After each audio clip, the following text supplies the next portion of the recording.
Em novembro de 2016, o IBAMA promoveu uma oficina de campo nas áreas mais atingidas pelo rompimento da barragem de Fundão em Mariana, Minas Gerais.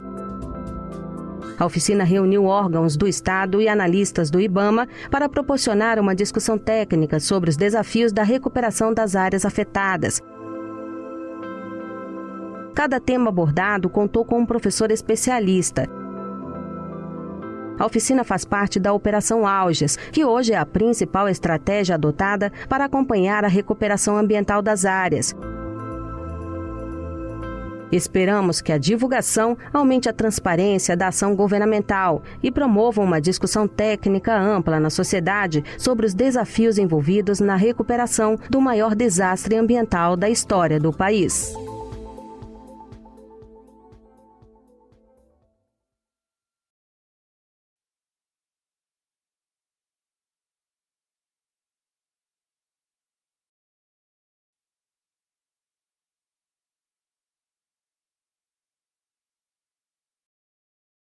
Vamos falar de aspectos gerais da recuperação.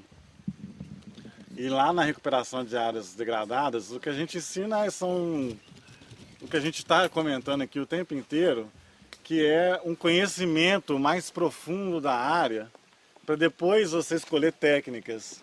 E a escolha de técnicas, né, a gente vai ver que não é nada complexo. A gente tem algumas técnicas que o processo de recuperação em si não é nada complexo demais, né? É uma coisa relativamente simples, mas que na prática, na teoria é fácil e na prática aqui é o contrário. Vocês estão vendo que na prática é que o negócio complica, que as técnicas que a gente preconiza na teoria não é aplicada na prática de forma adequada, né?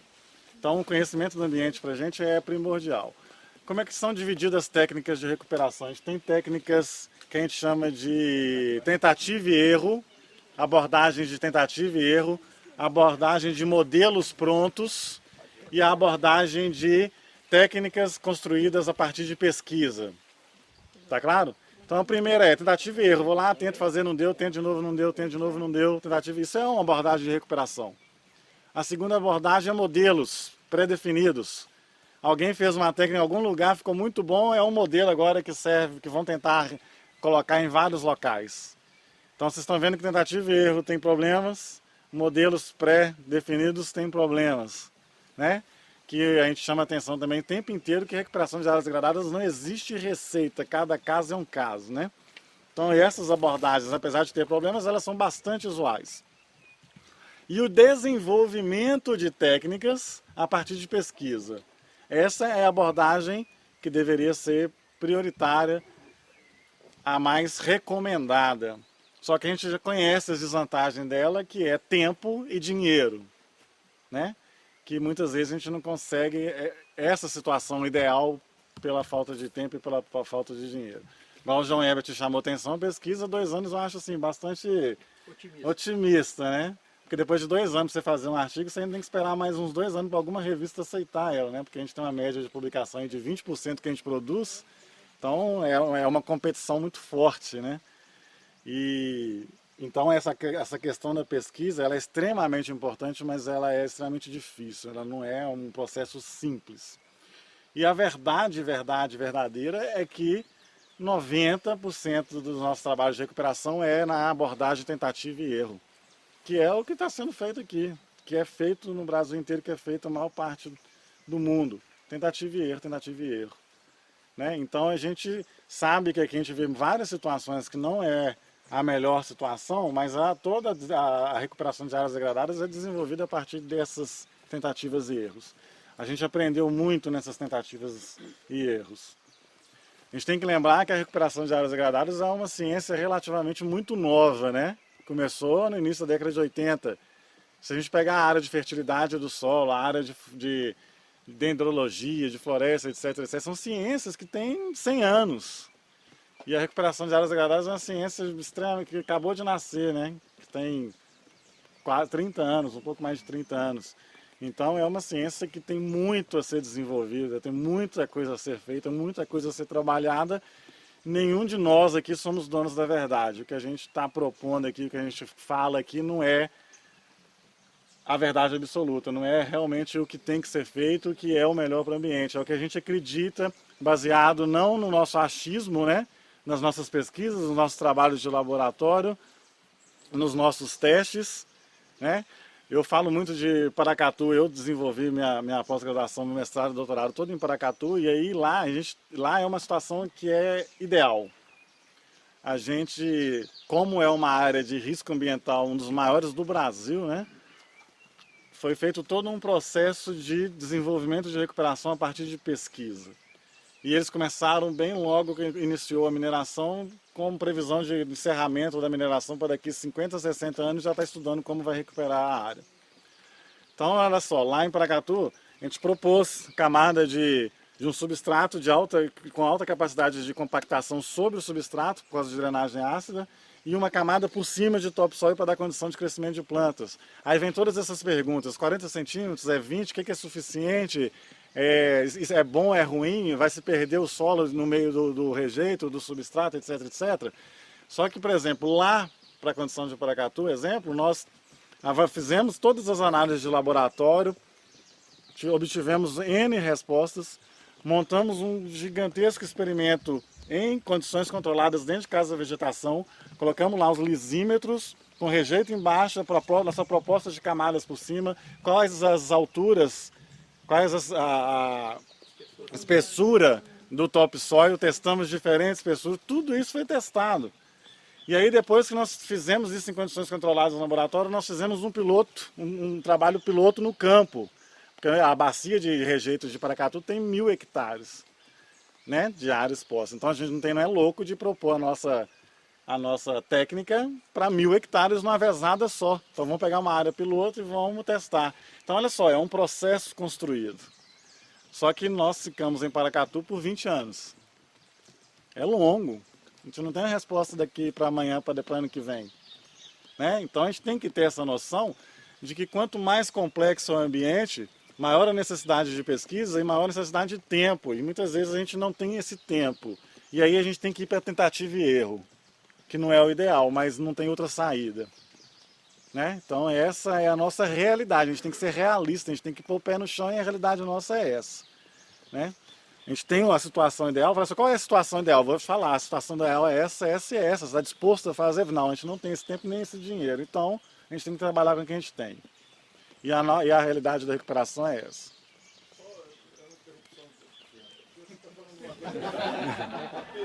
A pesquisa, você fala, eu vou publicar. Eu não sei, acho que essa é a pesquisa que vocês estão acostumados a fazer na academia. Aqui a gente precisa de uma pesquisa que é um pouco mais prática, embora ela precise de tempo. E aí eu vou puxar para o tempo que o João falou. De repente, 2 anos dá para fazer o que a gente quer, pensando que a gente pode melhorar a tentativa e erro. Vou te falar o seguinte, por exemplo, o artigo que eu publiquei do meu doutorado, do meu mestrado, sobre Paracatu, é um prático, que é uma condição extremamente prática, que só de experimento dentro de casa de vegetação foram 2 anos. 2 anos. E depois mais um tempo para você analisar as amostras, fazer análise estatística, escrever. É uma situação extremamente prática. Eu não estou falando da pesquisa da cor da asa esquerda da borboleta, não. Aquelas pesquisas bem... a gente não, nem é nosso perfil, a gente não faz pesquisa assim muito acadêmica, a gente tem um viés muito prático.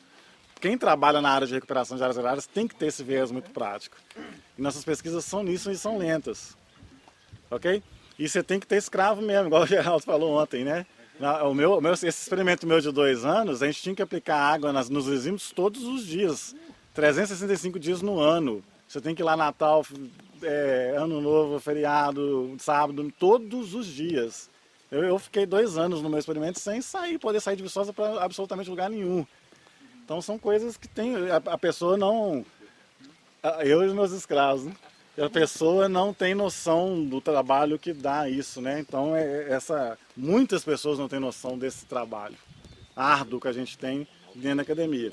E a gente é muito criticado por isso, porque a gente demora demais para gerar resultado. Mas a gente não faz milagre não, o processo é assim. Exatamente. Esses desdobramentos depois, talvez a gente possa ganhar esse tempo aqui, porque depois de publicar, continua mais 2 anos. Por isso que eu propus um workshop de tempo em tempo com os projetos de pesquisas que estão sendo executados. Não precisa do cara terminar o projeto dele. Quando você tem workshop de tempo em tempo, ele vai apresentando o que ele tem de resultado até aquele momento. Isso é uma situação que eu acho plausível. Exatamente. É lógico que ele não vai te dar uma conclusão, vai só faz isso que eu cheguei a essa aí, não chegou a conclusão nenhuma. Mas ele já vai apontando direcionamentos. Vai apontando direcionamentos. Tem outro cerveja, livro, banheiro, lá e sequinha, Olha só, eu comecei, começando numa escala macro dos tipos, as abordagens de recuperação que eu falei lá no campo, a gente passa por uma abordagem um pouco mais agora meso escala, e na próxima eu vou para uma escala micro e a gente vai discutir tudo em cima dessas 3 escalas aqui. A escala macro, então, a gente já conhece a abordagem, tentativa e erro é o mais usado. Na escala meso, isso aqui, quem fez o curso de rádio já cansou de ver isso aqui, né? De costas, o Thiago já decorou, já caiu na prova, né? Então a gente tem 2 situações. A gente tem 2 situações muito distintas, né? Que a gente chama de áreas alteradas e que a gente chama de áreas drasticamente alteradas. E aí as áreas alteradas são áreas que ainda têm resiliência e que têm capacidade de voltar sozinhas, as áreas que drasticamente alteradas, que têm baixíssima resiliência, têm baixa capacidade de voltar sozinho. É logicamente que a gente está na situação aqui de áreas drasticamente alteradas. Tá ok? Mas eu vou explicar aqui como é que é o processo de recuperação de uma área que é simplesmente alterada e de uma área que é drasticamente alterada. Tá bom?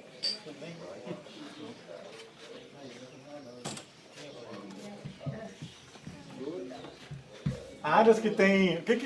O que a resiliência é uma coisa que a gente fala muito, né? Uma área que tem alta resiliência, que tem alta capacidade de voltar sozinho, mas o que condiciona a resiliência de uma área?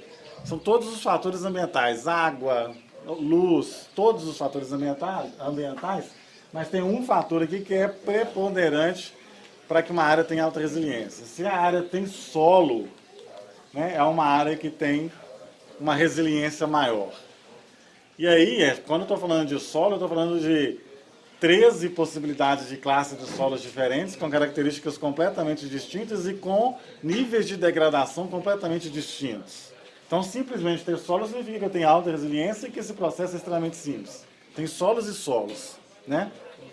Então, mas aí, olha, a situação que eu tenho solo e a situação que eu não tenho solo, o processo de recuperação é completamente diferente. Nas áreas em que eu tenho solo, é possível, é altamente possível o processo de regeneração natural, né? Que é a nossa situação aqui, embora o impacto tenha sido gigante, a gente tem 2.000 hectares aqui na área ambiental 1, que está extremamente nessa situação, eu tenho mais 40.000 hectares, assim, que está numa situação mais próxima disso aqui. A gente não está só nessa situação, a gente tem que lembrar que tem o caso Candonga para baixo, que a gente tem a maior parte do nosso esforço, do nosso trabalho, é essa situação, 40.000 hectares. Aqui eu estou falando de 2.000 hectares, né?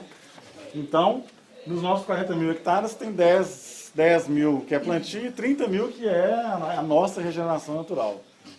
E essa regeneração natural, como é que a gente procede à regeneração natural? O isolamento da área é o fator mais importante da regeneração natural.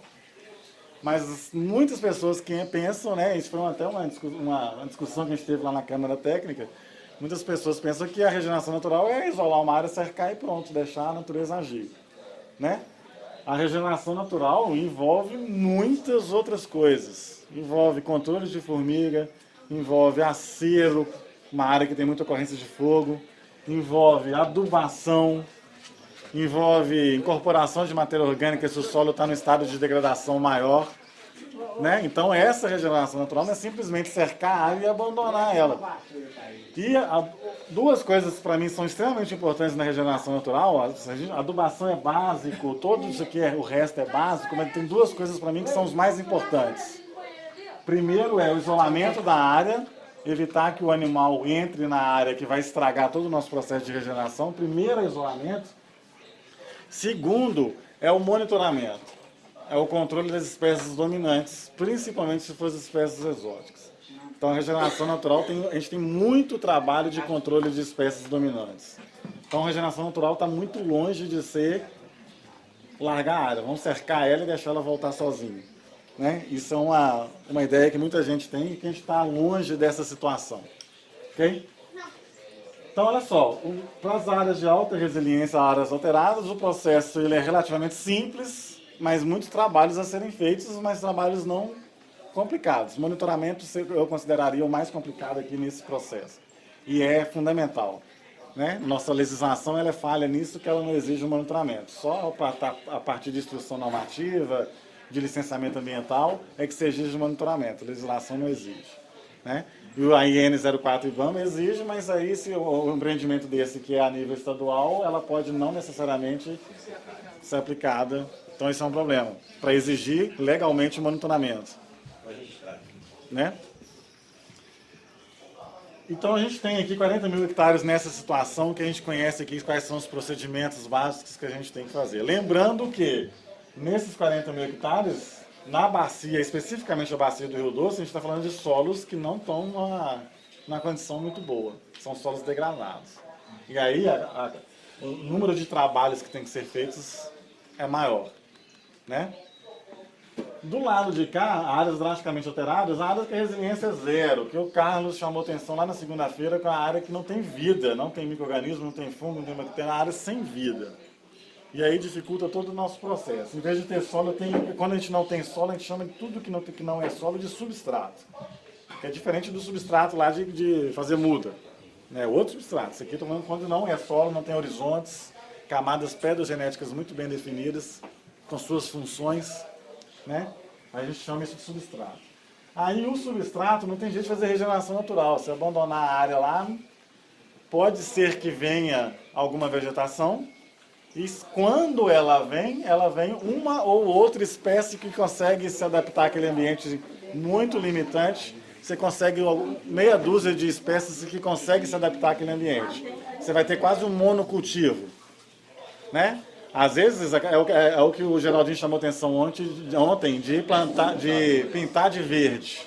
Pintar de verde. Só olhando por cima, assim, a área está toda verde, toda revegetada, mas biodiversidade zero, porque eu não tenho solo. O solo é fundamental para garantir biodiversidade. Quando a gente fala de processos sustentáveis, sustentável é tão bonito mesmo, pouca gente sabe o que é, né? Você tem que ter o solo para ter processos sustentáveis. Que seja durável, que não vai morrer daqui 2 anos, 3 anos. E aí, para isso aqui ser sustentável, um processo de recuperação sustentável, a gente tem que transformar esse substrato em solo. Um processo pedogenético que leva milhões de anos. E o que a gente faz as nossas atividades é tentar acelerar o máximo possível só esse start inicial, porque a gente vai estar nessa área aqui por 10 anos. Depois a gente sai de cena e a natureza é que vai continuar esse processo. Então, nesses 10 anos que a gente está atuando, a gente tem que acelerar ao máximo esse processo para esse aqui se transformar em solo. Isso aqui vai virar um tecnossolo, né? Um solo construído pelo homem. Né? E aí, para transformar isso aqui em solo, para acelerar o processo de pelogênese, tem que ser feito plantio. Aqui não existe regeneração natural, é plantio. Seja por semente, seja por muda, com maior ou menor diversidade. Antes há um tempo atrás, até 10 anos atrás, se defendia a altíssima diversidade. Tanto é que São Paulo lá colocou a SMA 47, a resolução do Estado, que fala que tem que ter para a restauração ecológica no mínimo 80 espécies. O pessoal da ecologia acha isso absurdo. Vem aí, o pessoal da ecologia desenvolveu toda essa teoria da espécies chaves, espécies estruturantes, espécies facilitadoras, etc., para provar o seguinte, olha, você pode trabalhar com um número de espécies menor, mas que tem funções extremamente importantes para garantir a biodiversidade a longo prazo. Então essa ideia de que vão colocar 80 espécies já no inicial, no tempo zero, isso não garante biodiversidade no futuro.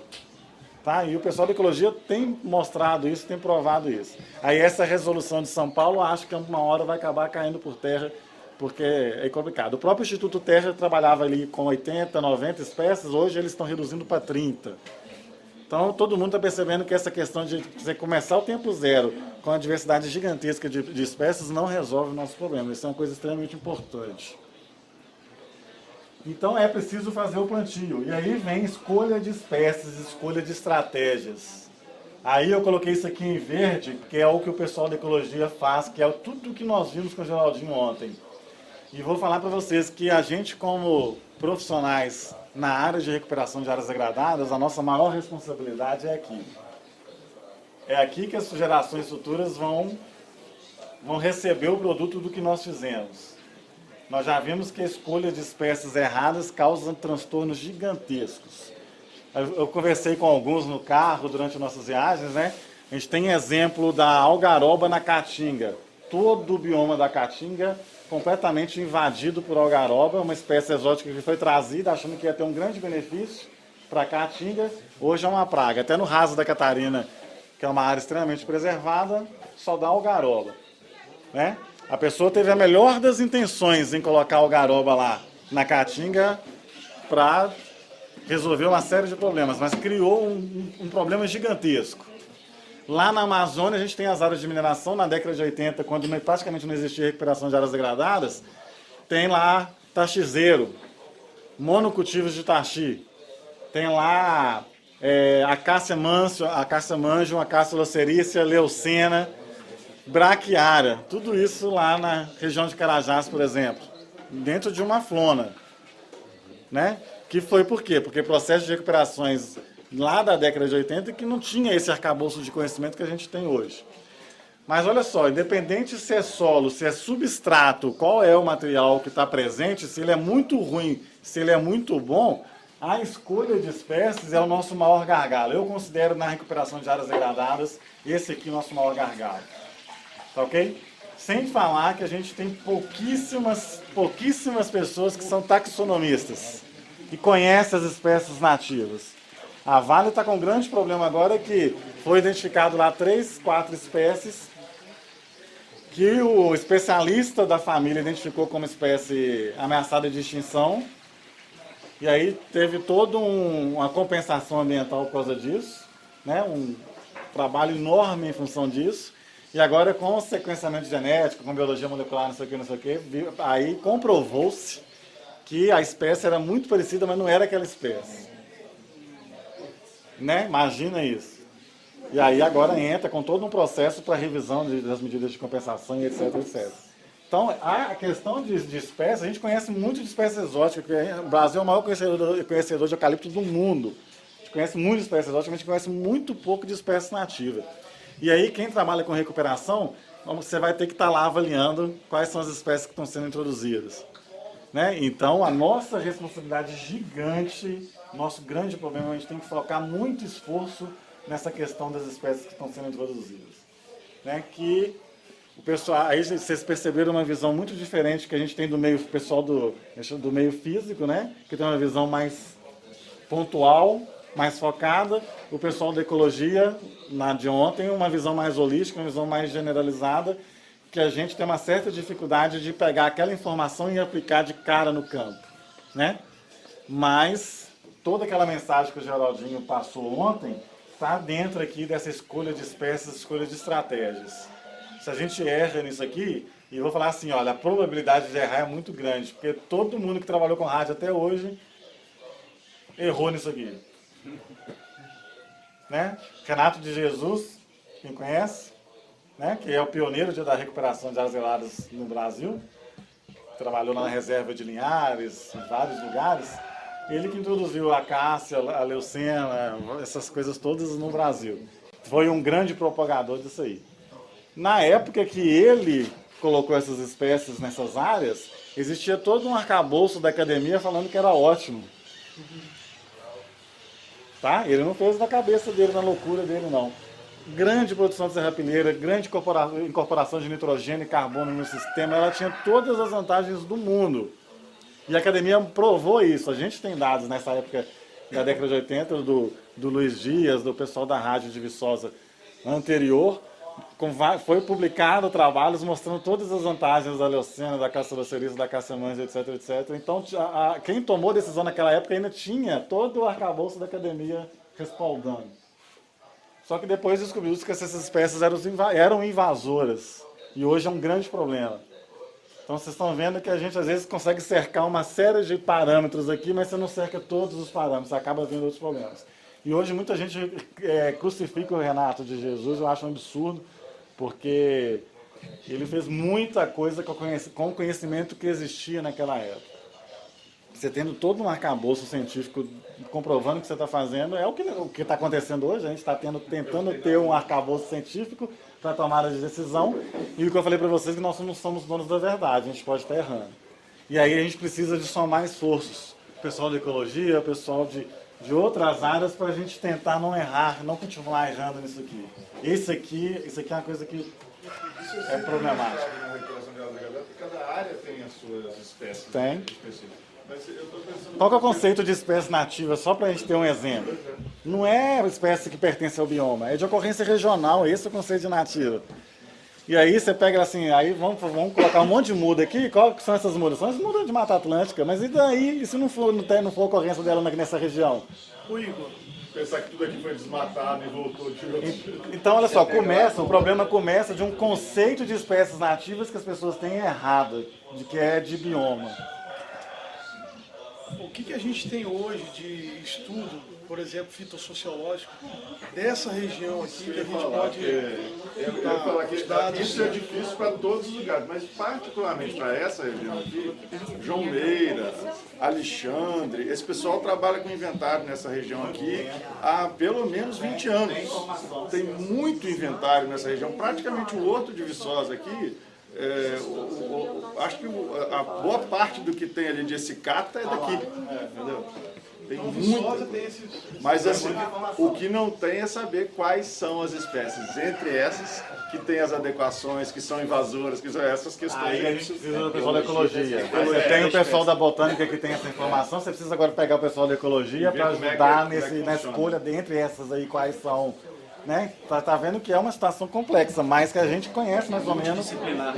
Multidisciplinar. E a RAD, ela é multidisciplinar. Uma pessoa sozinha não vai resolver o problema jamais.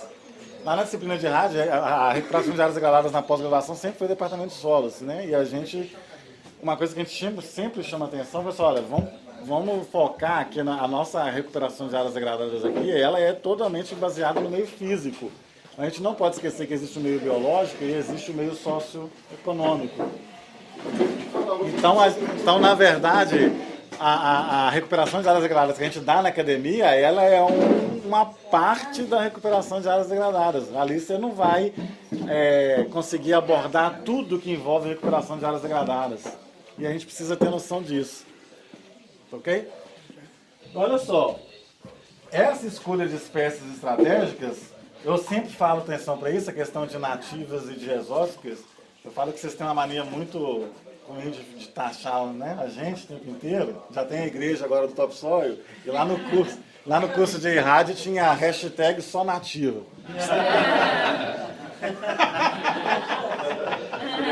Tinha hashtag só exótica também. Então, quando a gente fala de defendia o uso das exóticas, aí, né, não, é só nativo, Eu falei assim, olha, o dia que a gente encontrar espécies nativas que fazem o papel que as exóticas fazem para transformar substrato em solo, eu falei assim, olha, vou ser hashtag só nativa também, com certeza.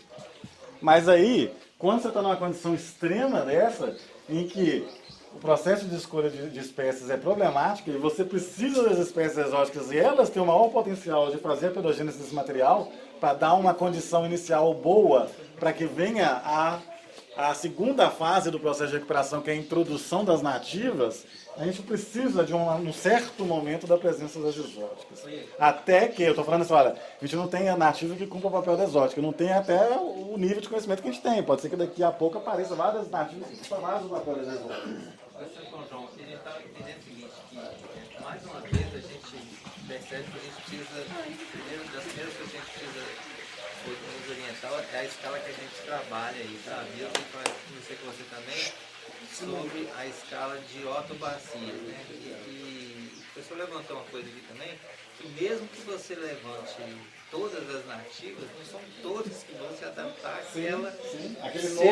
àquele pseudo-núcleo ali, porque não é solo que a gente tem ali, né? Por mais que a gente tente transformar aquilo num curto espaço de tempo para dar algum material para que a espécie possa desenvolver, né? Aquilo não é solo, ele não tem coesão. Por exemplo, a gente percebe aí, ao longo das bordas, a gente percebe aí 2, 3, até 4, 5 metros de lama. Se você constrói essa perspectiva, mas com 30, 40 centímetros de solo. A espécie vai chegar ali, quando ela tiver arbustiva 1 metro, 1,5 metro, ela tende a deitar, porque aquele, você tem aí 40 centímetros de solo, mas o substrato dela é lama. Há controvérsia, eu estava falando isso, porque todo mundo tem essa pensão assim, olha, você colocou 40 centímetros, você tem um material duro embaixo, e aí a planta a raiz vai começar a crescer, vai chegar ali embaixo, ela vai tomar, etc, etc. Tá ok? Eu já vi muita gente falando isso. Eu falo assim, olha, quando você tem um solo em cima, que você começa a criar vida no solo, existe uma transformação no material que está embaixo também. E eu estou falando não de conhecimentos acadêmicos, estou falando de conhecimento empírico. Vai lá no Carajás, onde tem 40 centímetros de topsoil sobre revés de manganês, que ainda tem problema químico, e vê se for uma árvore com 8 metros de altura e a profundidade que a raiz está, que conseguiu penetrar no rejeito. A gente tem exemplos práticos de que isso não aconteceu. Na borda do rio, por exemplo, na calha ali, onde a... Lá não é borda de rio, é uma bacia de rejeito. Pois é, mas aí você Mas você está na condição de rejeito, o rejeito que está embaixo é o mesmo rejeito, com condições muito similares que o rejeito que está na borda de rio. Então essa teoria de que a árvore vai chegar, vai passar os 40 centímetros, vai chegar no rejeito e não vai crescer mais, eu não tenho certeza disso. Eu não vou falar que não vai acontecer, nem vou falar que vai acontecer. Mas os exemplos que a gente tem... Ela possivelmente vai ter sustentação física. Porque se você pegar a área passal da... Vou te falar o seguinte, a nossa experiência sobre isso. No rejeito de manganês e de ferro, que são muito parecidos, não houve esse problema. No rejeito da bauxita houve esse problema. Porque o rejeito da bauxita tem 77 a 80% de argila. E aí ele vira um cimento muito maior do que esse cimento aqui, que é material de areia fina e de silt. Lá em Trombetas, lá nos tanques de rejeito, as raízes não conseguem penetrar nem a camada superficial, ela fica por cima ali. Passa um vento, as árvores todas caem. Tem experimentos lá de 20 anos. Então no rejeito de bauxita isso seria um problema muito sério.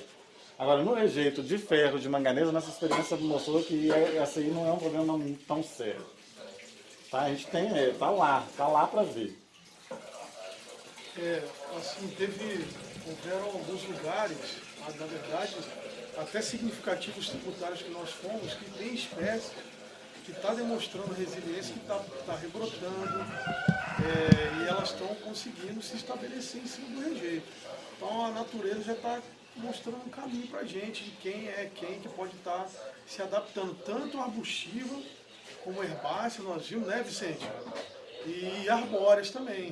Só para complementar isso aqui, isso é uma coisa interessante, é o seguinte, as pessoas acham que a planta, a raiz da planta está o tempo inteiro crescendo no solo. Isso não é verdade. Lá dentro da física do solo a gente mostra isso claramente. A resistência tanto do solo, do rejeito vai ser mais ainda, se você pegar um solo bem estruturado, um solo ótimo, o solo seco ele tem uma resistência à penetração extremamente elevada. E ele úmido, ele é friável, tem uma resistência extremamente baixa. Então quando que há maior crescimento da raiz? Quando o solo está úmido. E a raiz praticamente cessa o crescimento quando o solo está seco. Então o crescimento de raiz é cíclico. O rejeito, quando ele estiver no período seco, a raiz não vai penetrar nele. Mas quando ele está úmido, vocês estão vendo aí que diminui a resistência dele. Lógico que ele não vai diminuir na condição igual do solo, mas ele está na condição menos resistente, menor resistência à penetração. Aí, nos períodos úmidos, quando o rejeito está com mais água, você tem maior possibilidade das raízes conseguirem crescer dentro do rejeito. Quando ele estiver seco, esquece que ela realmente não vai entrar no rejeito. Mas não é uma coisa estática, é uma coisa dinâmica. No período de úmido a resistência é menor, no período seco a resistência é muito grande. Lá na física do solo a gente tem lá, a resistência à penetração a gente usa como limite 2 megapascal. Acima de 2 megapascal de pressão não tem crescimento de raiz, é restritivo o crescimento de raiz. E todo mundo sai por aí falando que é 2 megapascal. Está acima de 2 megapascal, a raiz não está crescendo. Que é um equívoco, né? Se você pegar a origem desse 2 megapascal, que é da USDA, do Departamento de Agricultura dos Estados Unidos, lá fala assim, olha, 2 megapascal quando o solo está na capacidade de campo e é só para culturas anuais, não para culturas perenes. Ou seja, quando o solo está na capacidade de campo, ele está com 2 megapascal, você está na condição restritiva. Mas esse solo, se ele não estiver na capacidade de campo, se ele estiver mais seco, se você medir a resistência à penetração, vai dar 5, 6 megapascal. Significa que ele é restritivo a crescimento de raiz? Mas naquele momento. Na hora que chover e ele chegar, a umidade estiver próxima da capacidade de campo, pode ser que a resistência seja menor que 2. Aí a raiz está crescendo. E aí, para culturas anuais, culturas perenes, chega a 3, 4 megapascal como restrição. Então isso não é, se a gente for pensar na natureza como uma coisa estática, tá? Ela é dinâmica. Chega momentos que não cresce, chega momento que cresce. Igor, eu acho que tem um aspecto que ele falou aqui, que eu acho que é uma coisa que a gente tem observado aqui, que tem que ser avaliado, não é a questão do crescimento de raiz, é como você está, os taludes na beira do rio, às vezes estão com um ângulo muito alto. Então a gente não sabe se aquilo ali você vai ter coragem suficiente. Então o problema não é se a raiz vai desenvolver, se ela vai ficar ali e não vai haver tombamento, porque eu vejo muitos desses taludes, eles estão usando um ângulo muito alto. Não, estou falando do rejeito. Sim, mas Os eu acho taludes que... é outra coisa. Foi o que eu falei de manhã lá, eu condeno esses taludes aí. Pois é, a questão é mais dos taludes do que daqueles... Vou te falar que a gente trabalha, a gente tem projetos aí de fazer recuperação de taludes há mais de 10 anos que a gente ainda não conseguiu uma técnica eficaz para recuperação de taludes. Se você quer uma coisa difícil de recuperar é talude. Porque geotecnicamente ele tem que ficar com uma inclinação maior para não ter erosão e não desmoronar. Só que pensando na recuperação para colocar planta num negócio desse assim é péssimo. Para colocar planta o talude tinha que estar assim, mas geotecnicamente a erosão vai levar isso tudo. Então talude é uma coisa muito complicada. Por isso que a gente fala assim, olha, essa retirada de solo em talude, isso é péssimo, péssimo. Vai criar N pontos de erosão na bacia inteira. E são erosões que vão perdurar por muitos anos. Você não consegue recuperar esses taludes. A não ser que você tenha uma atividade biológica muito grande. Sabe como é que acontece a recuperação de talude? Que ele passa a ser estável? Quando ele é colonizado por briófitas, depois pelas pteridófitas, pela samambaia, e depois consegue entrar espécies de herbáceas. Mas isso é um processo extremamente lento. E aí você tem que ter processos erosivos muito bem controlados, a água não está passando por esse talude, porque se a água estiver passando pelo talude, ele vai estar arrancando as briófitas, pteridófitas, e o processo erosivo é maior do que o processo de regeneração do talude. Se ele tiver com um sistema de drenagem muito bom em cima dele, a água não passando pelo talude, ele estiver estável, aí tem colonização de briófitas, pteridófitas, depois vem as angiospermas, um processo natural. Não é só o talude de beira de estrada, mas também da beira do rio, só os canais. Sim, que tem rejeito. Não, talude sempre vai ser um problema. Sempre vai ser problema. É importante considerar também, considerando o projeto como um todo, você tem toda sorte de situações, desde uma fininha camada de rejeito, já em contato com o fragmento que está vindo, até uma situação extrema dessa então, para mim o melhor exemplo de problema de talude são as beiras de rodovia onde faz corte. Todo mundo conhece, não tem uma que tem um processo de recuperação bom. Porque a gente ainda não tem técnica para recuperação de talude, a gente não desenvolveu isso ainda. Só que o substrato é muito bom, funciona. Quando você cortou, se você cortar um latossolo, igual lá em Viçosa, a gente tem lá taludes revegetados, taludes tranquilos, porque Viçosa tem latossolo de 50 metros de profundidade. Você corta, você está no horizonte B ainda. Mas aí, se você não estiver nessa situação, se não for latossolos profundos, com horizontes B bem profundos, aí esquece, vai ser área estável o resto da vida. Por isso que Viçosa é uma região montanhosa, extremamente montanhosa, com muitos taludes, etc., mas que não tem inundação nunca tive problemas de inundação, porque solos com 50, 60 metros de profundidade, uma caixa d'água enorme, toda chuva, que pode cair chuva à vontade, que ela absorve tudo, e você não tem horizonte C exposto. Então são condições específicas daquele ambiente. Aqui não é esses latossolos. Aqui a gente está falando de solos rasos, cambissolos, latossolos com um pouco mais do que 50 centímetros de espessura. E aí fazer talude nesse ambiente é muito mais arriscado que fazer um talude em Viçosa. Então, talude sempre vai ser um problema. Até porque essas plantas colonizadoras aí, briófitas, têm uma coragem muito pequena e erosão, igual você falou, né? Elas só vão colonizar e esse talude vai voltar se não tiver erosão. E aí você tem que ter um sistema de drenagem muito bom. Hoje as estradas todas estão fazendo isso. Vocês estão vendo que eles estão cortando em cima assim, para a água não passar pelo talude? Eles estão vendo que é a melhor solução. É melhor até do que plantar. Não, e em muitos lugares não estão nem colocando manta, estão só fazendo o corte por cima. Eles perceberam que isso é mais eficaz do que colocar biomanta, plantar, tentar fazer qualquer coisa. Só tirar água, você já possibilita o processo de regeneração naquele ambiente. Aquilo ali é mais eficaz que biomanta e que qualquer outra coisa. Em muitas situações, não em todas as situações.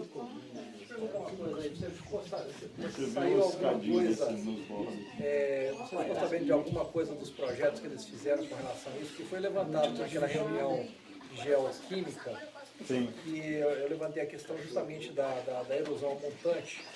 Aí eles falaram, na época, o pessoal da consultoria falou que eles iriam, estavam com um projeto conceitual de fazer canais. Ó, sinceramente, aquelas reuniões lá de apresentação de estudo de geomorfológico e geoquímico, a sensação, a minha opinião, a sensação que eu tive é que eles foram extremamente resistentes e aquele estudo vai ficar daquele jeito.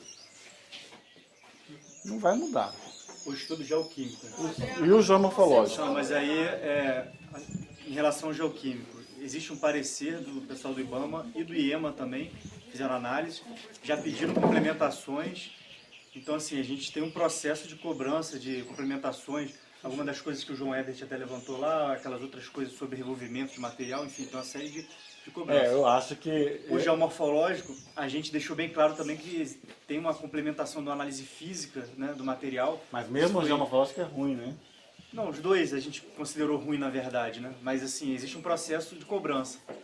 É bom assim, deixar claro que existe esse processo, não parou ali, né? A gente está cobrando pelos meios administrativos as complementações que a gente acha necessárias.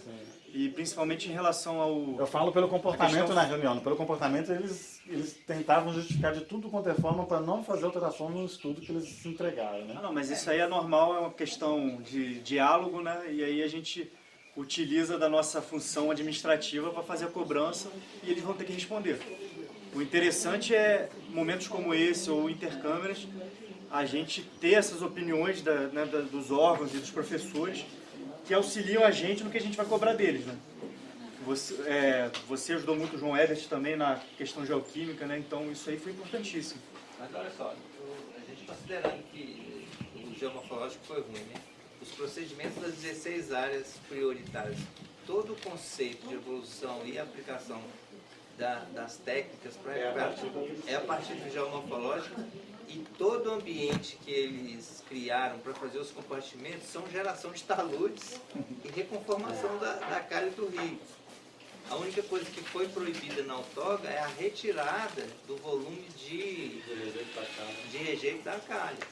Só, mas a reconformação e criação de taludes, essa foi permitida na outorga, que já foi feito sob uma perspectiva ruim de levantamento, que foi detectada por nós e agora está sendo enfatizada nesse curso, e que mesmo assim foi garantido para eles, através da outorga, para poder estar aplicando esses compartimentos aí nessas áreas que foram prioritárias. Por isso que eu falo que você pegar áreas maiores, você degradar vestir um santo para vestir outro, você degradar áreas maiores. Mas você está tirando só camada superficial, horizonte B, e que você tem uma plena condição de recuperação naquela área, uma condição mais plana, relevo convexo, igual o Carlos chamou atenção. Para mim, isso é muito melhor do que sair fazendo talude para essa área toda. Outra coisa aí, gostaria que você aproveitasse seja o seguinte: considerando os compartimentos que eles estão falando, sobre a perspectiva da recuperação de áreas degradadas, esses compartimentos foram desenvolvidos a partir do estudo geomorfológico especificamente para a área onde a lama ocupou. E todos esses compartimentos foram pensados sobre essa perspectiva. Em nenhum momento na análise ou no desenvolvimento do projeto foi pensado na contribuição do entorno. Né? Eu questionei isso no ato das autorizações, o professor questionou isso lá também, e até hoje eles não apresentaram as autorizações. O que você acha que isso vai acontecer nesses projetos que vão ser executados nessas áreas? Isso aí é clássico também de beira de rodovia e de estrada. O que vai acontecer é que eles vão construir sistemas de drenagem mal dimensionados e que eles vão embora. Vai fazer uma canaleta de cimento que essa canaleta vai quebrar e vai descer e vai cair. Porque se o sistema de drenagem não comporta toda a drenagem daquela região, de todo o entorno, ele vai solapando, né, o solo bem do lado do cimento, onde está a canaleta, vai solapando, fica aquela canaleta suspensa que depois cai. Isso é clássico que acontece. Como a gente tem visto. Né? Tem isso no Brasil inteiro, em todas as estradas. Isso aí é clássico de não consideração do entorno, não conhece a área de drenagem, a contribuição, para fazer um correto dimensionamento das canaletas. As canaletas quebram porque está mal dimensionado. Ô Igor, antes de você continuar aí, eu vou só ser um pouco chato aqui. É porque assim, pessoal, a gente tem um horário, né? E tem um conteúdo hoje ali. até 8 horas. Mas mesmo até 8, tá considerando até 8. Ele tá só no primeiro slidezinho. Mas só tem mais um. Então ele tá em 50% da apresentação Tem as dele. perguntas que você mais... Tem as perguntas pro João Wesley. Eu acho importante só dar uma guardada aí nessas perguntas. Depois a gente discute talude, discute todo o geoquímico, o geomorfológico, só para a gente conseguir concluir aqui o conteúdo que o Igor já previamente preparou. E aí a gente faz essa discussão e o João Ebert também vai participar, né, do ping-pong aí. Aí eu peço a paciência pro pessoal para dar uma segurada aí, por favor. Então, olha só. Voltando aqui, essa escolha de espécies, nós já falamos das espécies exóticas, a importância dela para transformar esse substrato. E o topsoil aqui, ó, ele é um facilitador do processo. Como as espécies exóticas às vezes têm baixa capacidade de fazer pedogênese, isso aqui é um processo complicado, demorado, eu posso encurtar esse caminho aplicando o topsoil sobre esse substrato. Esse topsoil, olha só, você não pode ter uma visão muito simples de topsoil não. O topsoil não é só resolver problema físico. Não é só absorção de água, partículas de argila e estrutura. Qual que é a fundamentação do topsoil? O que é um topsoil? Topsoil, além de ter estrutura, toda a qualidade física, topsoil é banco de sementes. Todos os fungos, as bactérias que já estão adaptadas àquele ambiente estão ali presentes, a vida daquele ambiente está ali no topsoil. Então, por isso que eu falo que o topsoil é uma coisa extremamente valiosa. E é cases de sucesso no mundo inteiro. O mundo inteiro faz isso. A gente fala que o topsoil é a memória do ambiente. O que tinha de espécie naquele ambiente? Está lá no topsoil. São as sementes que estão lá há 20, 30, 40 anos. O que tinha de micro-organismos naquele ambiente? Está lá no topsoil. Então, eu não vou falar da igreja do topsoil, mas a gente não pode negar que o topsoil é uma coisa para a gente extremamente importante.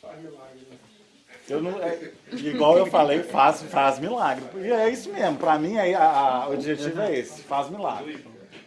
Só que é o seguinte, qual que é para mim a técnica do topsoil, que quando você coloca topsoil, você tem a possibilidade de regeneração natural, porque as sementes estão lá, os micro-organismos estão lá, então às vezes você até deixa de fazer plantio. Na Carajás a gente tem várias áreas aqui que foi feito plantio e não foi feito plantio. Deixou para regeneração natural, as áreas são iguais. Simplesmente plantar, a regeneração natural acontece quando você coloca o topsoil. Tá ok? Então, você tem uma grande vantagem do uso do topsoil. A técnica ela é muito tranquila. Para mim, qual é o problema de trazer essa técnica para essa área? Questão de escala. Isso é uma coisa que tem que ser pensada. O problema não é a técnica, o problema é a questão de escala. Aqui a gente está falando, como o João chamou a atenção, de alguns milhões de metros cúbicos de solo. Então o nosso problema não é a técnica, é a escala. Isso é uma coisa que a gente tem que amadurecer e pensar nisso aí. E tem um detalhe também, porque as pessoas não sabem o que é topsoil. Você vê, o topsoil deles é assim, né? Não é assim. Então, topsoil para engenharia civil é tudo que não é rocha sólida. Então eles pegam 10 metros de solo com saprolito e acham que aquilo ali é tudo topsoil. Então isso aí é outro problema. Você está julgando material puramente que tem efeito físico. Você dilui toda a horizonte A, que às vezes tem 30 centímetros. Existe toda a técnica de retirada de topsoil e introdução de topsoil. Olha só, é 20 a 30 centímetros, não pode fazer pilhas muito grandes de armazenamento, não deve ser armazenado por muito tempo, quanto menor o tempo, melhor. Se você fizer uma pilha grande e deixar um ano armazenado, você já criou um ambiente de anaerobiose, que inviabilizou a germinação da maior parte das sementes do banco de sementes, você já matou todos os micro-organismos, você não tem mais, aquele ali não é mais topsoil. Aquilo ali é solo estéril, sem vida. Então, olha só, topsoil não é simplesmente a camada superficial, tem toda uma técnica de retirada, de estocagem, de introdução, né? A gente tem uma aula lá no nosso curso, a gente tem uma aula só de topsoil. Eu vou falar tudo sobre topsoil em 2 horas. Não é simplesmente a camada superficial, que é a memória da área e pronto, acabou. O topsoil não é uma coisa simples assim. Quem quiser, olha só, tem um livro, tem um capítulo, eu posso passar para vocês, tem um capítulo do Walter Lee Daniels, que é professor da Virginia Tech, que trabalha com a gente, tem alguns trabalhos com a gente, e ele é um dos precursores do uso de topsoil, etc., trabalha com mineração de carvão nos Estados Unidos, E ele tem um capítulo muito bom só sobre topsoil. Posso disponibilizar também junto com o material que o Geraldinho vai disponibilizar. Então, é material em inglês, mas um material muito bom só sobre topsoil. Muito bom. Ok? Que é um material que a gente usa como referência também para isso aí. Até um curso para os próximos eventos, né? Sim. Sobre topsoil. Sim. Específico. Sim. Aí a igreja vai estar Eu nem ia comentar, mas... Aí eu vou cobrar o dízimo. Aí não vai ser mais Operação Auge, vai ser Operação Topsoil. Pessoal, tá tranquilo aqui. Isso aqui, pra mim, isso aqui é esse resumo aqui que eu fiz aqui. Eu gosto muito dele. Eu tentei muito tempo, fiquei trabalhando nisso aí, bolando isso aí para poder juntar toda a informação de rádio nesse simples desenho aqui. Eu confesso que eu lembrei do James Jackson Griffith. Ciclos de casualidade, mas não é um ciclo de casualidade, não. Ele não tem um retorno, não. Assim como esses materiais geotêxteis e biotêxteis, né, evoluiu para várias tecnologias de produção artificiais, né, métodos de produção artificial desse tipo de material, não tem nada nesse sentido com relação ao topsoil, não? Não, porque na verdade essas biomantas, essas coisas, é simplesmente o objetivo principal delas é contenção. Não é criar uma condição ótima para as plantas crescerem. Com essa finalidade de topsoil, um substrato artificial. Porque na verdade o Eduardo Marques vai falar amanhã sobre contenção, ele tem muito mais propriedade para falar disso, né? Obras de contenção, etc. Mas obras de engenharia e bioengenharia são para áreas inclinadas.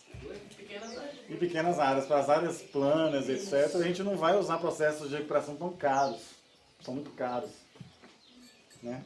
Então não é comum. Eu tive um tempo aí em Santa Catarina, aí teve o professor Ademir Reis. Sim. Você deve conhecer, né? Ademir Reis, eu vou falar sobre ele daqui a pouco, porque é sobre da nucleação. Ah, não, então vamos esperar chegar. Vou falar. Boa. Show de bola. Vai matar o professor Luiz Coutinho ali, vai derrubar sem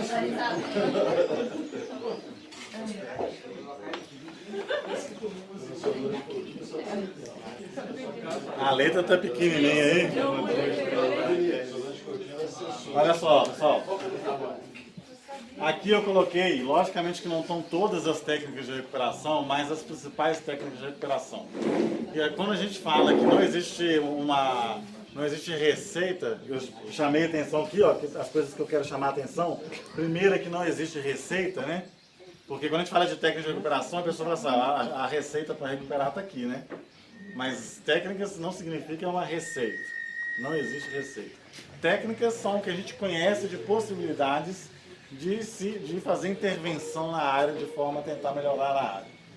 E aí a gente pode usar uma única técnica, dependendo do nível de impacto, como ter que associar várias diferentes técnicas no nível de impacto superior. Ok? Então a gente tem diferentes técnicas e aqui eu listei as mais comuns, as mais trabalhadas, as mais usadas. Isso aqui não é novidade para ninguém, todo mundo conhece todas essas técnicas, estão vendo aí. Eu vou só chamar a atenção dos problemas e de como deve ser feito essas técnicas. Então dividi aqui em duas condições, áreas de alta resiliência e áreas de baixa resiliência. E aí, olha só, uma coisa que a gente precisa perceber é o seguinte. Eu falo que não existe receita para fazer recuperação, mas existe um procedimento básico que é mais ou menos, quem conhece os termos de referência para elaboração de PRAD tem que seguir. Como é que faz um plano de recuperação de área degradada? Primeira coisa é conhecer a fonte de degradação. O que causou o impacto? O que causou o impacto aqui a gente conhece. Eu não vou falar do processo de rompimento da barragem, todo mundo deve ter visto lá as causas, né? Alteamento a montante, falha de drenagem, abalo sísmico e colapsou o sistema, etc. Isso para a gente não é importante no processo de recuperação. É importante porque pode ter outras barragens para romper e pode vir outros problemas, né? Mas isso desencadeou. A gente precisa conhecer o processo que levou à degradação. Depois que a gente conheceu o processo que levou à degradação, que no nosso caso não tem muita significância para a nossa recuperação, a gente precisa conhecer muito bem o nosso material que ficou aqui. Que aí, lá no nosso PRAD, no plano de recuperação de áreas degradadas, se a gente fosse fazer um termo de referência, seria assim, olha, primeiro, o que ocasionou o problema, como é que foi lá o rompimento da barragem, que material que tinha, etc. Segundo, caracterização da área, o que ficou. E no estudo geoquímico mostra isso claramente, né? Uma coisa é você caracterizar o rejeito lá dentro da barragem, outra é caracterizar o rejeito aqui. Porque o rejeito aqui veio um monte de coisa misturada no meio, que é diferente do que estava lá na barragem. Né? Então, a caracterização do rejeito lá na barragem simplesmente não serve pra gente. A gente precisa conhecer como é que ele está aqui agora. E aí, a partir do momento que você faz a caracterização do material, e aí a gente vai traçar objetivos de recuperação. Que é uma coisa que, como existiu esse momento esse primeiro ano de ações emergenciais, não teve como usar a inteligência para traçar objetivos, etc. Quando eu falo de objetivos... Pô, top só é sacanagem. Vai ser o mascote da igreja. Top soy. Vai nascer um monte de top soy agora. Top soy. Então, olha só. Depois da caracterização, a gente precisa traçar objetivos. Esses objetivos, fundamentalmente, estão relacionados aos conceitos de rádio. O objetivo vai ser restauração ou vai ser reabilitação. Né? Na verdade, a gente tem essas duas possibilidades. A recuperação é o termo genérico que engloba reabilitação e restauração. E aí, dentro da recuperação, a gente tem essas duas linhas. Ou você vai para a restauração ou você vai para a reabilitação. Muito mais por força de legislação do que qualquer outro tipo de escolha. Então, esses objetivos, a gente traça eles muito mais em função da legislação. E aí, foi o que eu comentei ontem também, durante a fala do Geraldinho, que aqui a gente tem essas duas situações lado a lado.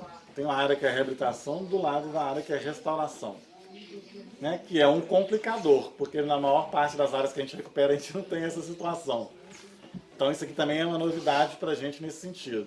Você tem que estar fazendo reabilitação e restauração numa área pequena, um do lado do outro. E um atrapalha o outro. Então isso é novo também. Isso é uma situação que eu não conheço outra situação igual. Então é a complexidade desse ambiente. Então a gente precisa traçar esses objetivos. Né? A partir dos objetivos traçados, a gente vai agora escolher técnicas. Que já foi feito aqui, escolher a técnica de enroncamento, biomanta, paliçada, gabião. Então, as técnicas, maior parte dessas técnicas já foram escolhidas e já estão sendo implementadas. Então, isso também não são grandes dificuldades. E lá no final, na última parte desse, não existe receita, mas existe um protocolo básico, esse PRAD nosso, a última fase é o monitoramento.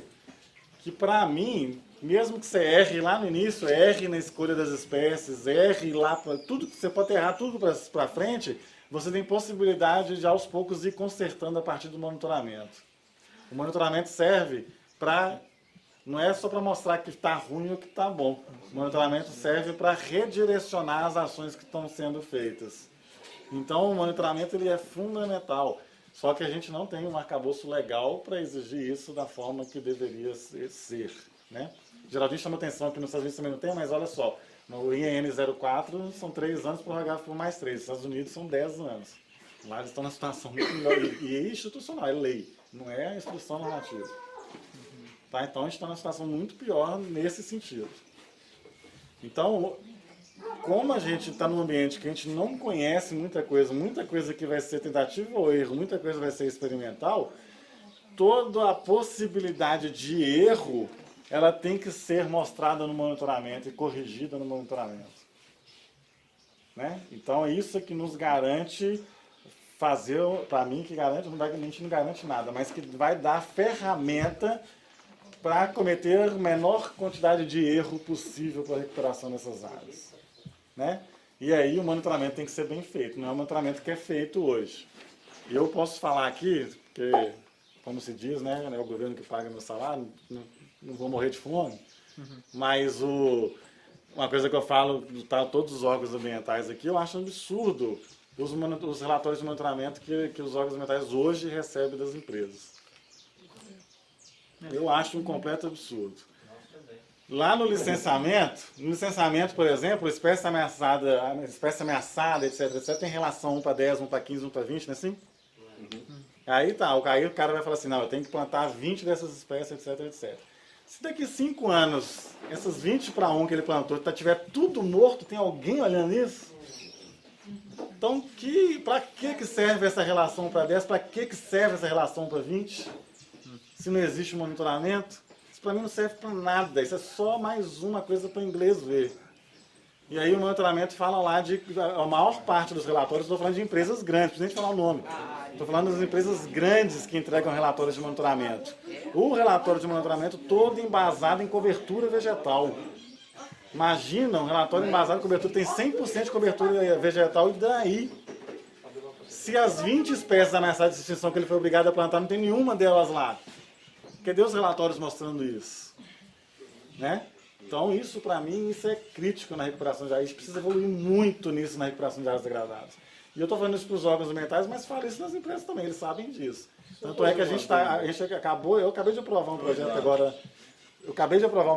dentro dessas empresas para desenvolver um protocolo de monitoramento de áreas de recuperação de áreas degradadas. A gente está com um projeto grande agora que a gente vai desenvolver de criar um protocolo de monitoramento. A empresa já está se adiantando a isso, ela sabe que ela vai começar a ser cobrada em relação a isso.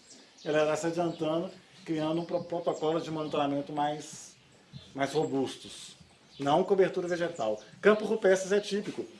Campo rupestre a gente tem experimentos em que a gente aumentou um pouco o nível de fertilidade do solo, que a gente viu ontem. O que acontece quando você aumenta a fertilidade do campo rupestre?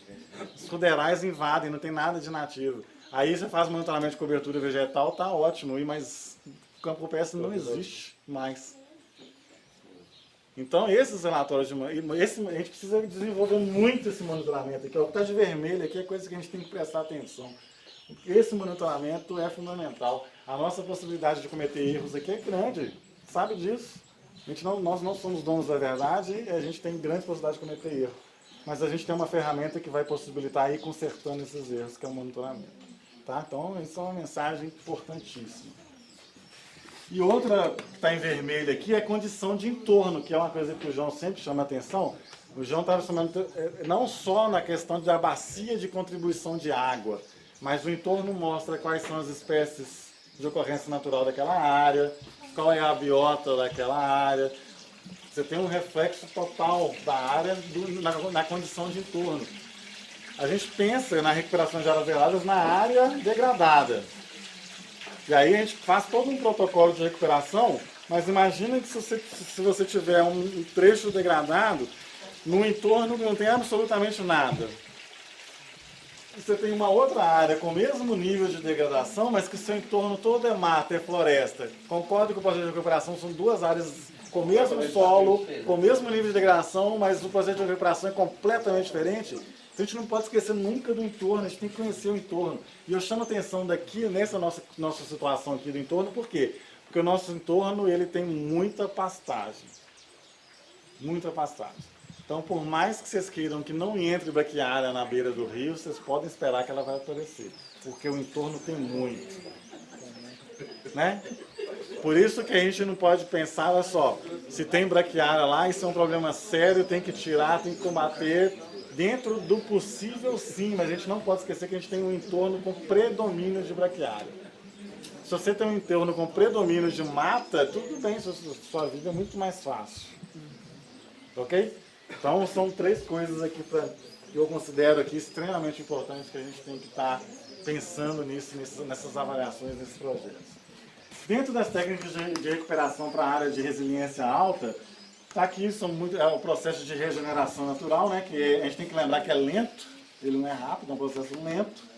A gente tem que promover condicionamento do solo, coloquei uma interrogação aqui, porque a gente precisa fazer condicionamento do solo, aumentar carbono, nitrogênio, etc. Depende. Se o solo foi pouco degradado, sua necessidade de fazer condicionamento do solo é pequena. Agora, se o solo for muito degradado, sua necessidade de condicionamento do solo é maior. Então, essa é a coisa a ser avaliada. Fazer controle de incêndio e de espécies invasoras. Isso já chamei atenção, na regeneração natural, controle de invasoras, ele é extremamente importante. Né? E, chamando a atenção para isso de novo, nós já falamos em segunda, já falamos em terça, controle de invasores é feito na fase inicial.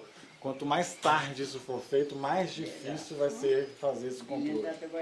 Se a gente não fizer esse controle, começar a fazer esse controle agora na fase inicial, depois você perde o controle disso. Você não consegue fazer isso mais. Por isso que a gente chama a atenção que isso aqui é importante. Ah, é importante, uma hora nós vamos fazer, não pode ser uma hora não. É a mesma coisa da decisão da retirada do rejeito. Para mim já é tarde. E o controle de espécies se é para fazer controle é agora. Depois que virou árvore, já frutificou, já lançou um banco de sementes gigantesco, vai fazer controle de espécies invasoras. As áreas de baixa resiliência, logicamente, a gente tem uma quantidade de técnicas maiores. Primeiro, recuperação do solo, do substrato, transformar o substrato em solo, ou o solo muito degradado em um solo com melhores condições, com alta dependência de micro-organismos. O Carlos chamou atenção para isso na segunda-feira, que a gente tem um ambiente agora sem vida. A gente precisa, para começar, quem que são os primeiros que habitam um ambiente completamente inóspito? São os micro-organismos. Então a gente quer colocar plantas superiores sem ter a microbiota lá naquele ambiente, não vai. A chance da planta morrer é muito grande, das mudas morrerem é muito grande. Então a gente não pode esquecer que a gente tem que ler, eu gosto muito de ler livro de história para isso, Porque a gente tem que conhecer como é que foi a evolução das coisas, porque na hora da gente trabalhar, a gente tem que pensar nesse processo evolutivo. Não adianta você querer colocar uma angiosperma, uma planta superior, num substrato que tinha uma condição próxima à condição de início de colonização da Terra. Então a gente está querendo fazer milagre, a verdade é essa. Então, nessa recuperação do solo aqui, do substrato, pode não ser topsoil não, pode ser só inoculação de micro-organismos de fungo. Tá ok? E aí eu falo assim, olha, a gente mostra, o Geraldinho mostrou um slide disso, vocês viram lá, a bactéria, principalmente para incorporação de nitrogênio atmosférico, formação do nódulo, que tem a nitrogenase, que quebra a ligação N2, incorporação de nitrogênio e incorporação de carbono. A bactéria tem um papel fundamental nesse processo de estruturação, microestruturação do solo. E os fungos, o papel dele é muito mais na capacidade da planta se estabelecer ali do que promover melhoria do solo. Lógico que ele promove também a melhoria do solo, mas principalmente a raiz, num ambiente muito inóspito, você tem poucas raízes. Com o fungo, aumenta muito o volume de material explorado. Você tem pouquíssimo cálcio, pouquíssimo potássio, mas se você tem um volume de material explorado maior, a planta consegue absorver mais. Então os fungos têm um papel extremamente importante, não as bactérias, mas os fungos. E aí eu chamo a atenção por quê? Porque isso é uma coisa que tem que ser desenvolvida. A gente sabe que fazer inoculação com fungo e com bactéria é excelente, é muito bom para a recuperação de áreas degradadas, principalmente áreas com baixa resiliência. Mas agora vai no mercado comprar fungo e bactéria para espécie nativa. Para soja, vocês vão achar em qualquer mercado, qualquer farmácia. Para soja você vai achar, mas agora para as espécies nativas, lembrando que as bactérias têm alta especificidade, você tem aquela estirpe que é para aquela espécie, ou para algumas espécies. Agora os fungos não, você tem 3, 4 fungos que servem para a maior parte das espécies. Os fungos não têm tanta especificidade, mas as bactérias têm muita especificidade. E aí, a gente sabe que é excelente, a gente sabe que é ótimo, mas vamos colocar na prática. Vamos comprar fungo e bactéria para inocular nossas mudas. Não tem no mercado, vocês não vão achar. Quem produzia isso em maior escala, que era a Embrapa Agrobiologia, está proibido de comercializar. Então, não tem, aí que não tem, agora acabou mesmo. Lembrando também que aí entra um outro problema. Tem um ambiente muito pobre, às vezes um micro-organismo ele exige, por exemplo, molibdênio, um micronutriente que não existe ali, e que se você não tiver o pacote completo, ele não vai conseguir fechar o ciclo. Então não é só, você tem que ter um micro-organismo, você tem que ver como é que está o padrão, condição mínima. Então muitas vezes você vai ter que fazer uma adubação de suplementação específica para aquela condição. O substrato para aquele micro.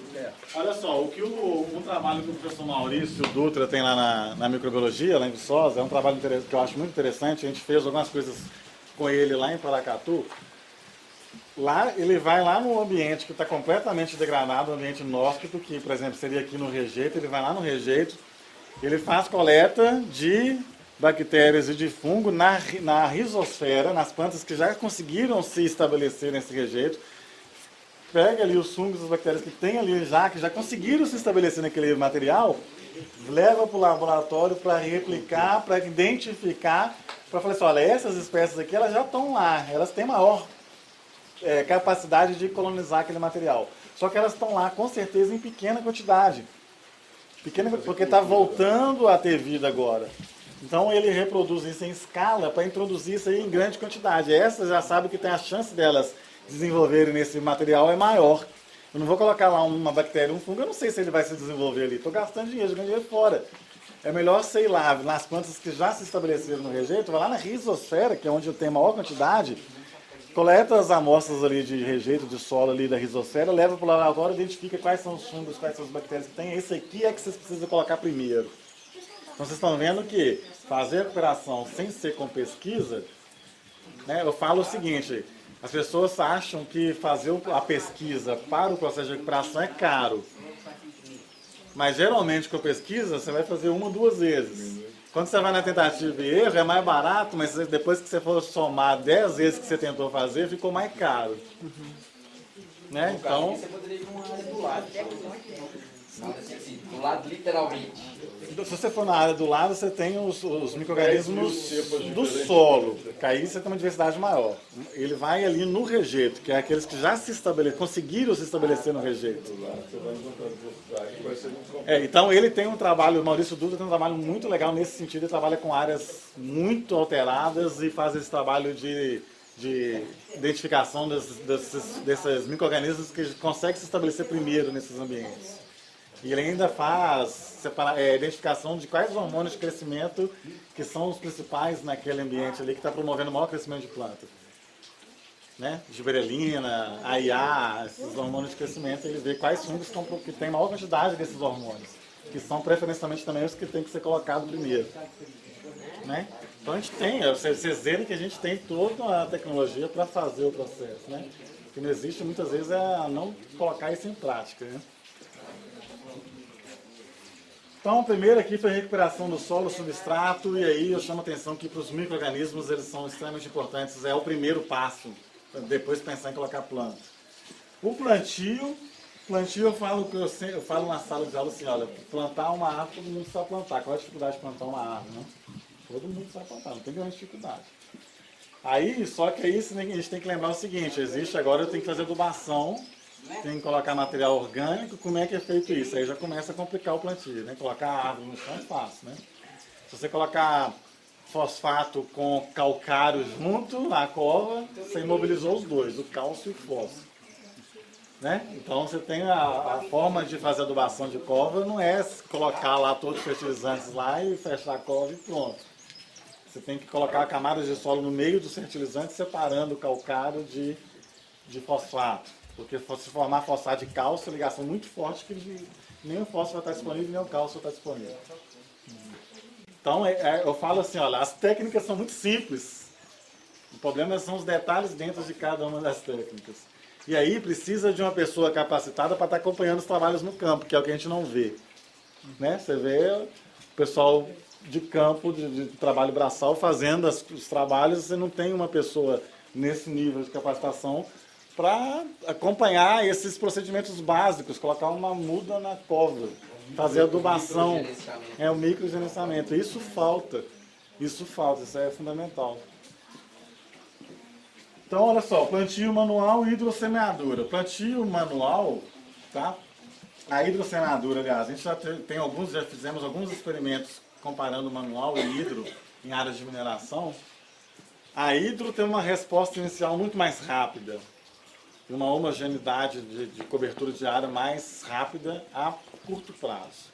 A longo prazo, a gente percebe que o manual é melhor, promove maior diversidade. Tá? E é mais lento, mas promove maior diversidade. A hidro tem uma tendência muito grande de uniformizar e você ter pouca diversidade de espécies. A hidro é um problema. Sem falar que a hidro, você faz hidro com espécies exóticas, a maior parte, você não faz hidro com nativa. Porque as nativas, as sementes são grandes, quando passa no rotor ali do caminhão, do jato de água, sementes grandes quebram. E aí a semente foi de saco. Você só consegue trabalhar na hidro semente pequena, que ela não quebra no rotor da bomba, né? Então, o hidro é uma coisa muito para sementes, para espécie exótica. Para nativa é o plantio manual ou o plantio de muda. Plantio manual de semente ou de muda. Nesse caso até muda alta, né? E no caso da hidro, por que as mineradoras hoje usam muito hidro? Não é pensando na questão ambiental. Eu te falo que hoje, com toda certeza, eu vivo isso lá, é segurança de trabalho. Segurança de trabalho. Colocar os caras nas taludes de pendurado, o Ministério do Trabalho vai lá, tem que ter rapel, tem que ter corda de segurança, tem que ter não sei o que. Na hidro ele tem, em vez de ter 20 pessoas lá pendurado no talude, ele tem 2 homens aqui com jato. Para eles é muito mais fácil, muito mais simples. É mais caro, mas eles falam assim, eu prefiro pagar 2 vezes mais caro do que o risco de acidente de trabalho. Então envolve outras coisas. Ô Igor, mas na hidro não tem que fazer o microcaveamento também? Ideal, fazer o microcaveamento. Na hidro usa o mush, né? Que é a cola, que cola a semente na parede. Mas a gente percebe que o mush não é muito eficiente. Depende também do talude. Se um talude mais argiloso, o mush é mais eficiente. Se esse talude horizonte C, um talude com mais silt, mais argila, esse mush não adianta de nada. E a gente vê isso nos taludes porque você pega um talude, depois que passa hidro, vai lá 3 meses depois, você tem um excesso de planta na base e em cima não sem nada, porque a semente não desceu, não tem jeito. O microcaveamento ajuda muito, mas hoje em dia não se está fazendo muito mais por causa da questão de segurança de trabalho. E aí deixa ele liso e faz hidro, e eles falam assim, olha, eu prefiro fazer a hidro, aí tem as falhas, ele prefere voltar refazendo, refaz 2 vezes, refaz 3 vezes, refaz 4 vezes, eles estão percebendo que isso para eles é mais vantajoso do que colocar os trabalhadores lá no talude fazendo microcaveamento. Tá? Ele vai repassando, gasta mais dinheiro, mas tem menos problema. E é isso aí que eles vão, pelo menos naquela área que nós visitamos, nós conversamos com eles. Eles estão sendo ansiosos para chegar os aparelhos, né, para fazer a hidradora, para justamente investir naqueles taludes que eles formaram para pegar solo de empréstimo, que já tem aquele ravinamento, você já observa quase que instantâneo. Sim. Vai ser complexo isso. E olha só, o rendimento de trabalho de uma hidro e o rendimento de trabalho de um plantio manual. Na hidro eles plantaram aqui 800 hectares em quantos meses? Se fosse manual. Né? Então o rendimento de trabalho é muito maior. Só que não foi manual. A lança porque era muito plano, né? Porque, algumas foi isso. Então o rendimento de trabalho da hidro também é muito maior. Só que olha só, o plantio manual permite maior biodiversidade, maior introdução de espécies nativas, a hidro já impossibilita bastante o processo de biodiversidade de espécies nativas. No caso aqui da hidro, eu vou chamar a atenção da hidro aqui, tanto no plantio manual, no caso das leguminosas aqui, tanto no plantio manual quanto da hidro, eu não sei se foi isso que aconteceu, mas o que eu acredito que tenha acontecido, a minha hipótese que tenha acontecido é que você tem áreas que só tem nabo forrageiro, tem áreas que só tem cotalado, tem áreas que só tem isso, tem áreas que só tem aquilo. A mistura de sementes ela tem que ser feita na hora da aplicação, na hora que você vai colocar. Se você faz a mistura de sementes lá no viveiro e andou com o caminhão 20 km, 30 km, você tem sementes de tamanhos diferentes, elas vão segregando. E aí na hora que ele pega a mistura e vai lançar, só tem 1 ou 2 sementes, semente de 1 ou 2 espécies. Tanto é que o caminhão de hidrossemeadura ele tem uma plataforma em cima, já viram? Então o correto é colocar todos os ingredientes na plataforma em cima e ir até a área. Chegou lá na área que você coloca tudo dentro do caminhão, mistura ali na hora de aplicar, para não haver segregação. Se você faz a mistura antes e anda com o caminhão a uma distância grande, aí vai ter segregação de sementes. Aí você tem uma área que só para talar, uma área só com nabo, uma área só com milheto. Tá? Isso é comum de acontecer. Então a hidro também é muito fácil, mas tem que ter esses cuidados. Ok? Outro problema muito grande que eu vejo na hidro, nesses plantios em grande escala, tá?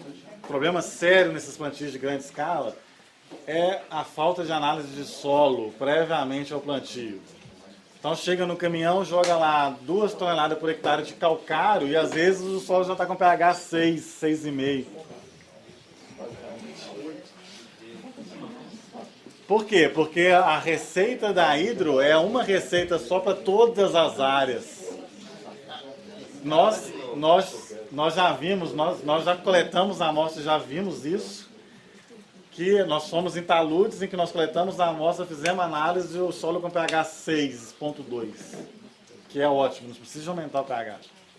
E aí vai lá e aplica 2 toneladas por hectare de calcário via hidrossemeadura. Está levando o pH para 7 e disponibiliza micronutrientes.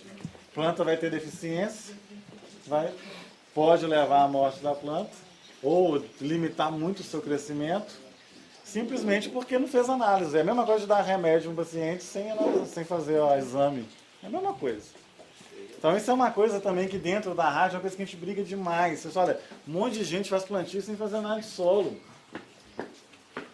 Né? Ele está colocando lá, ele está colocando calcário, colocando nutrientes sem saber o que tem lá. E principalmente micronutriente. Micronutriente é uma coisa que tem que ter muito cuidado, se você arrumar um pouquinho ali já era. Né? Aí nesses coquetéis, nessas receitas de hidrossemeadura, tem... A última vez que nós fizemos um trabalho aqui na região de Congonhas, aqui, eles estavam colocando maior quantidade de micro do que de macro na receita de hidro. Né? Não dá para entender. Então, tem problema sério com essas receitas e tem problema sério de não se fazer análise de solo ou do substrato para fazer a adubação. 90%. É a mesma coisa do cara plantar café, soja, milho e adubar sem fazer nada de solo. Eles não fazem isso, porque vocês sabem que se eles fizerem isso, eles vão tomar um baita prejuízo. Eles não fazem isso. Mas agora na área ambiental não tem prejuízo, né? Ninguém está nem aí. Vamos adubar sem fazer análise. Né? Então isso é problemático. O rejeito tem pH próximo de 6 e pouco, porque o pH das rochas é muito próximo de 7. Se esse material aqui é remanescente de rocha... O pH que a gente usou, não sei atual, mas o que a gente fez há um ano atrás era 8 e pouco. Porque ele vinha com... tem uns produtos do beneficiamento. Na verdade ele vinha com o pH da flotação, ele mudou pouco. Talvez ele já tenha mudado um pouco, mas o pH era 8 e pouco. Ele é pouco tamponado, mas ele é bem alto.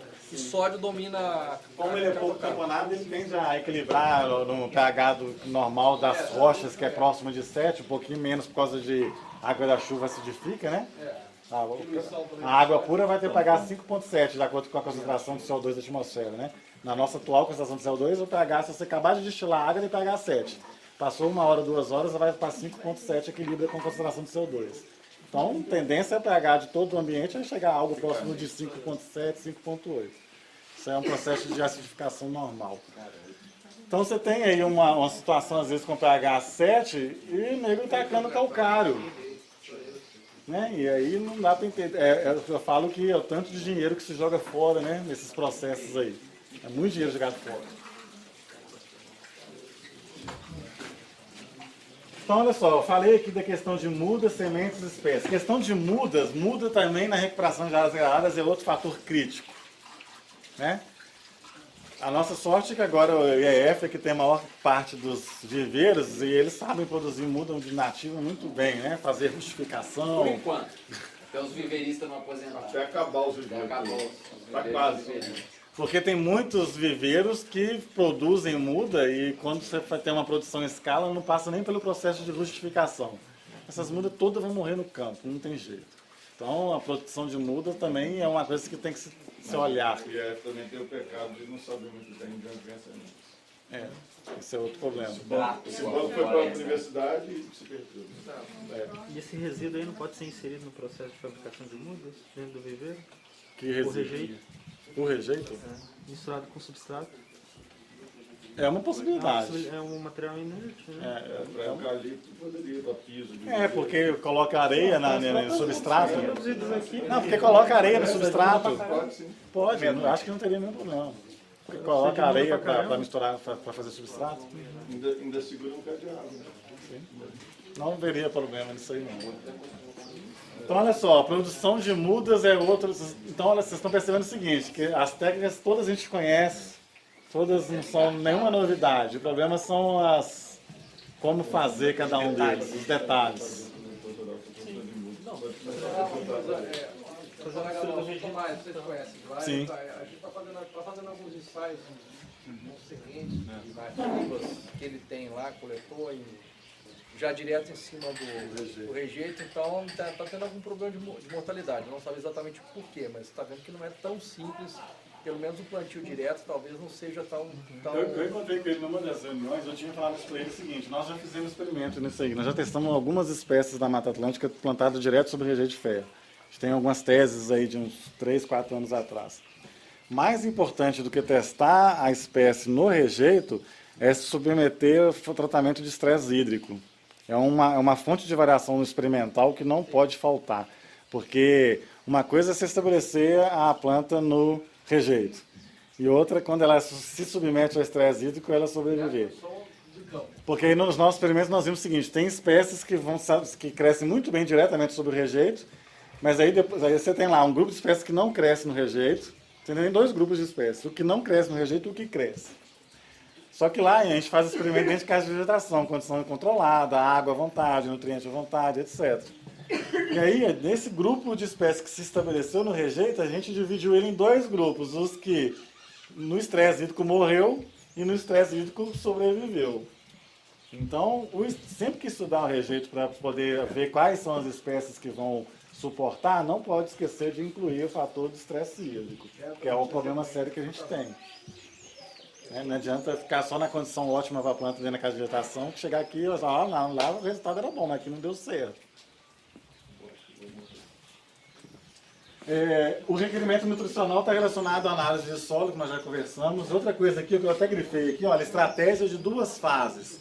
Essa estratégia de 2 fases, quem começou isso foi o professor Griffith, né? E ele sempre falou lá da questão da estratégia de 2 fases. Que é essa estratégia de 2 fases? A estratégia de 2 fases é: em áreas que você tem baixa resiliência, você entra com as exóticas para poder incorporar carbono, nitrogênio, etc., cobertura rápida do solo, para dar um condicionamento inicial do material. E aí, essa é a primeira fase. Qual é a segunda fase? Aí, depois que já tem um ambiente melhor, eu entro com as nativas, com as mudas, etc. E foi também a coisa que eu já comentei antes. A gente adota essa estratégia, mas depois que o negócio está verde, eu não vou mais para a segunda fase. Está verde, acabou, tá bom, não vou mexer mais. Né? Então, a técnica de usar exótica, ela não é problema. O problema é não fazer todo o processo, não partir para a segunda fase. Né? Esse é o problema. O topsoil e a serrapilheira, nós não vou nem falar mais, né? A serrapilheira também é restos de galho de folhas que ficam sobre o solo, ok? E a serrapilheira foi o melhor tratamento, o melhor resultado que nós obtivemos para a recuperação dos tanques de rejeito lá de Trombetas, que é 80% de argila, que é nem picareta abre cova lá naquele rejeito. Então a serrapilheira, só que a vantagem daquele rejeito é que quando ele seca, ele racha todo. E aí o que a gente faz é colocar a serrapilheira nas rachaduras depois, enriquecida com fertilizante e com semente. Aí, com 1 ano, já tinha árvore com quase 2 metros de altura. Né? Então a serrapilheira foi uma estratégia para aquele ambiente, uma estratégia boa. Aqui não forma rachadura. O Geraldinho ontem chamou a atenção o seguinte: entre o topsoil e a serrapilheira, vamos colocar a serrapilheira, que o impacto, porque o impacto que vai causar na área de empréstimo é menor. Só que lá em Trombetas eu tinha a rachadura, que a serrapilheira ficava ali, que ela não ia sair dali. Aqui não tem rachadura, a serrapilheira ficar sobre isso aqui, vai embora. Tem as ravinas. Mas a ravina é em local inclinado, não adianta também. Lá tem a rachadura. Tem a força hidráulica ali constante Não, também. sei que é uma beleza em Candonga. Lá as rachaduras lá de Trombetas são planas. Então, olha só, quando o Geraldinho falou isso lá ontem, no primeiro momento eu falei assim: olha, a serrapilheira ela é uma boa estratégia, ela tem mais ou menos a mesma função no topsoil, mas ela tem esse problema de em cima do rejeito, ela não vai ficar lá por muito tempo. A chuva vai levar aquele embora. Isso que eu ia falar. Na vistoria passada, teve um caso interessante no ponto ali. Uma determinada área em que havia uma mata parecida com aquela do lado de lá da estrada, o sedimento entrou pela mata dentro e começou a ravinar. E o pessoal pegou aquela madeira que havia sido trazida, cortou e estava enchendo as ravinas com a madeira. Com paliçado. Tinha alguns trechos paliçados, alguns eles simplesmente cortavam os galhos, aquela galhada toda, e enchiam as ravinas com material de lenhoso, aquele que estava ancorado lá ao redor do rio. Eles fizeram isso no Lampário. Então parece uma coisa interessante. É interessante, desde que seja feita a drenagem na parte superior, né? Porque a parte superior é uma massa igual Lá, vai por baixo. São técnicas interessantes, mas se não tiver a drenagem, sempre que você tiver a área inclinada, se não tiver a drenagem superior, se você fizer, vai embora. Era uma mata igual aquela ali. É. Você não tinha problema de erosão de cima. Você estava Superficial. Agora, tem um outro detalhe que eu acho também interessante aqui, que muitas áreas aqui, você não vai ter serrapilheira muito perto, né?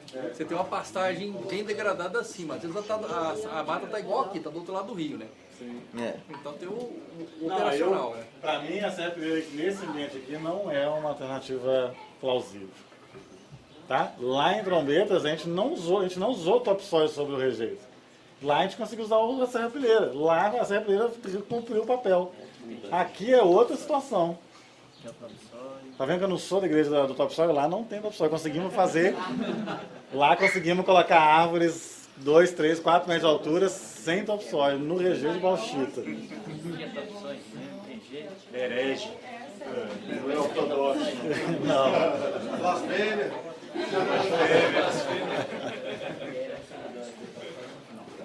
Outra técnica de recuperação, a gente entra aqui no controle químico para áreas contaminadas, que não é o nosso caso. É uma técnica de recuperação para ambientes que têm problemas com metal pesado, etc. Aí existem N técnicas. Existem as técnicas para áreas contaminadas com produtos inorgânicos, para elementos inorgânicos, e para os orgânicos, que são técnicas diferentes.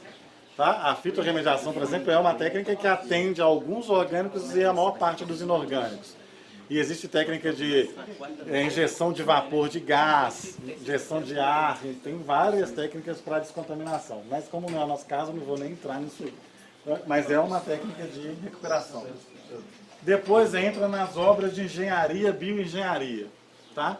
Que é o objetivo principal das obras de engenharia e bioengenharia é drenagem e contenção do material. Isso aqui também tem N problemas aí, mas eu vou deixar para o Eduardo amanhã cedo falar das obras de engenharia e de bioengenharia, que é a especialidade dele. Mas é técnica de recuperação, ok? Depois vem sistemas agroflorestais, integração lavoura, pecuária, floresta. Isso aqui é novo, isso é uma coisa que na rádio não se falava nisso até 3 anos atrás, até o Código Florestal 1265112, né? Até então não se falava disso para recuperação de áreas zeladas, falava nisso para sistema produtivo. Tá? Então eu não posso falar nada sobre isso, que é uma coisa nova, não tem experimento, não tem muita coisa sobre isso.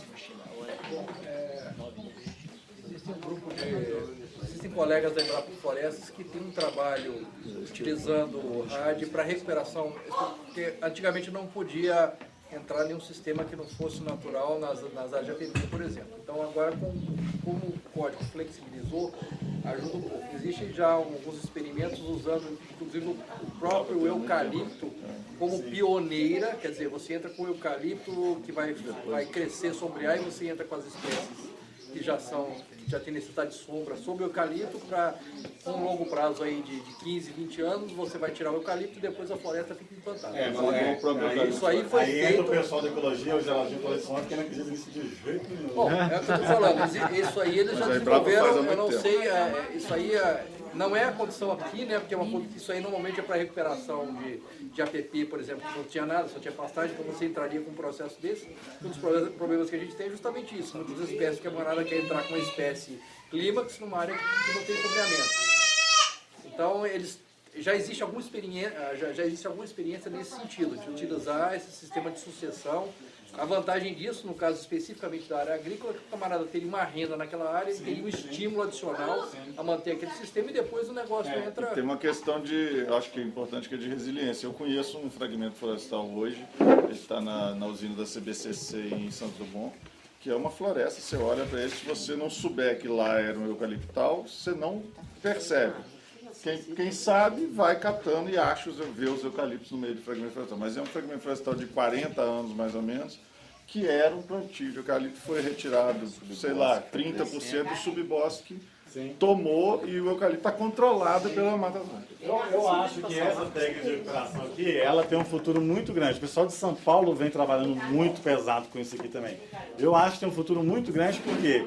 Porque nós, em toda a nossa discussão, nós já percebemos a importância do aspecto social no processo da recuperação. E aí, quando você pensa no aspecto social do processo de recuperação, a gente não tem como fugir dessas técnicas de sistemas agroflorestais. E o eucalipto está aí, como disse o Geraldinho, eucalipto braquiado. Talvez essas técnicas fossem mais adaptadas a uma condição mais pontual e menores áreas, talvez, porque... A minha opinião sobre isso é o seguinte: essas técnicas aqui, para mim, elas entram muito bem aqui, não aqui. Áreas que têm alta resiliência, que tem solo. As APPs degradadas aí, que não tem mata no Brasil todo aí, que tem solo e tal, tudo bem. Agora, nesse nosso ambiente aqui, eu não acredito que essa técnica ela seja muito plausível para essa nossa condição aqui, não. Ela está mais para aqui do que para cá. Até porque, se você falar em questão de produção, sistemas agroflorestais, sistema de agroecológico, quem vai querer plantar numa terra que não tem? Que não dá nada. As árvores ficam fininhas. Só assim, uma informação, tem uma experiência bem pioneira no interior de São Paulo com área de solo degradada por cana, onde abandonaram o plantio de cana. Mas aí tem solo, né? Tem solo. Arenoso. Brasília também tem alguma coisa na verdade, na compensação da desertificação, né, era utilizado. Que está sendo, é uma experiência de larga escala, inclusive. Eu conheci num curso que eu fiz de SAF da Embrapa, que é bem interessante, que eles apresentam desde o silvopastoril ali, eucalipto, capim, até sistemas mais complexos para recuperação ambiental e eles trazem essa tentativa de escala que é dessa fazenda de São Paulo, né, com mecanização, inclusive, que de repente fosse uma coisa interessante de estar buscando, porque eu vejo assim, não penso na área do rejeito, mas fala-se das microbacias, de uma visão, né, você melhorar o além dano que também foi impactado indiretamente e podem ser técnicas potenciais. Eu falaria que não seria para a área ambiental 1, mas seria para a área ambiental 2. Não é um processo de restauração florestal ou ecológica, é um processo de recuperação de área. Na área ambiental 1, para mim, a gente tem que ter a área de APP intacta e a área produtiva, a partir do planejamento da propriedade, a área produtiva ali para o cara produzir, não dentro da APP. Ainda mais que, nessa APP que a gente está falando, é uma APP que não tem solo e é uma APP de 5 metros, que são 2 linhas de árvore. Como é que você vai fazer sistema agroflorestal nisso aí? Então, o sistema agroflorestal nessa área ambiental 1, para mim, não tem o menor sentido. Só uma coisa, voltando à questão básica, existe uma tese bem já relativamente antiga de São Paulo, mostrando que os SAFs nas áreas de APPs úmidas, ele aceleraria o processo em relação a simplesmente deixar a revegetação natural, né? Porque às vezes já são áreas que o processo já foi muito degradado, então na época a tese mostrou isso, mas era antes do código, né? Então na época não era possível fazer, então mostrasse que era melhor. Agora existem duas questões, a própria área, a própria destinação da área, mesmo aquela que não é exclusivamente APP, porque você pode integrar a APP a um sistema, a um SAF. Então já existe essa proposta de se tentar estabelecer SAFs nessas áreas, porque são áreas fora da APP, uma área que o camarada vai utilizar e como que ele vai utilizar aquilo ali. A questão básica é essa. Ele não vai precisar refazer aquela área toda. E muitas vezes, dependendo da área 5 ou 10 metros, a área que ele foi impactada, às vezes é muito maior que isso. Naquela área anterior mesmo, a gente vê que dali, se ele for fazer a APP, na área é uma bordazinha relativamente pequena, o que ele é obrigado a fazer para fim de atender a legislação. Principalmente se você considerar os custos secundários, que são custos pequenos, né? E que muitas propriedades caem naquela coisa do uso consolidado. Uma faixa de 5 metros, todo mundo sabe aqui, é uma faixa muito estreita. Realmente você não teria como. Mas existe a ideia de você usar o SAF como uso futuro da área fora da APP. Então aí não teria como você fazer isso descolado da própria APP. As tais áreas de arranque, né? Exatamente. E existe a questão também que logo acima da área também já existe uma proposta também de muitas áreas aqui que fizeram pastagens degradadas, você utilizar esses sistemas como forma de recuperação acima. até para você conter o processo erosivo que vem a montante. Então, assim, a gente não pode pensar também só ali dentro, né? O Geraldinho também falou, né, que a gente precisa pegar lá na origem para poder proteger aqui embaixo. Porque se você não conservar o solo da pastagem degradada, a erosão do rejeito vai acontecer por mais paliçada e enrocamento que você botar. Então é aquele negócio, você não começa, talvez a gente tenha que pensar que no conceito da recuperação da área, começar a recuperação fora da área, né? Sim. Não pode fechar. Então talvez não assim, necessariamente vai fazer o saco, esse sistema lá dentro exatamente, porque eu acho também complicado, porque é um experimento, né? E a gente fazer, e é bom lembrar, fazer experimento em área de um terceiro que ele tira dinheiro dali é um negócio complicado. Ele tem que estar a par do que está acontecendo. Mas eu acho que dentro, no contexto da recuperação, talvez faça sentido. Sim. Então, eu coloquei essa interrogação aqui justamente porque, para mim, na área ambiental 1, possível, na área ambiental 2, possível, mas lembrando que eu acho muito complicado esse sistema em faixas de 5 metros, né? Não tem jeito. Então, por isso, o Código Florestal fala que você pode fazer água do sistema agroflorestal, mas fala que você pode só por 5 metros. Então, fala que não pode, né? E aqui, olha, eu coloquei por último como mais comum aqui, a nucleação, que é o que o Ademir Reis lá trabalha demais lá no sul. Sinceramente, eu não gosto. Eu não gosto de nucleação e não tenho experiências positivas com nucleação. Nucleação, não que nucleação serve para nada, não é isso. Mas nucleação serve para algumas áreas específicas, para mim, áreas que têm níveis de resiliência muito altos. Você está com 2 itens fora do lugar, ele tinha que subir. Não, mas ele é considerado como técnica em alta resiliência. Por exemplo, lá em Trombetas agora, nós ficamos lá por muitos anos, quem está trabalhando pesado lá hoje é o Ademir. E ele está tentando implantar a nucleação nas barragens de rejeito de bauxita, que é material ficando completamente duro. Para mim vai ficar lá daqui a 100 anos, vai ter ilha. Eu acho que em baixa resiliência a ilha não vai sair. Eu acho que ela pode ser uma técnica complementar às outras, né? Sim, possível. Porque, por exemplo, ele mostrou uma oportunidade lá pra gente que ele fez, ele chamou de transposição de serrapilheira, alguma coisa assim. É o que faz. Mas ele pegava, aí não era bem a transposição da serrapilheira, que ele pegava 10 centímetros de solo, né, debaixo de vegetação nativa, o topsoil, 1 metro quadrado mais ou menos, e aí ele levava aquilo pro viveiro. Iniciante na igreja. Então, ele levava aquilo pro viveiro nas condições ideais, e o que tinha ali germinava, e quando isso germinava, ele botava em campo. E aí, aliado aos puleiros, juntar galhada. Por isso que eu chamo a atenção das limitações, você consegue fazer isso em pequena escala, em grande escala não.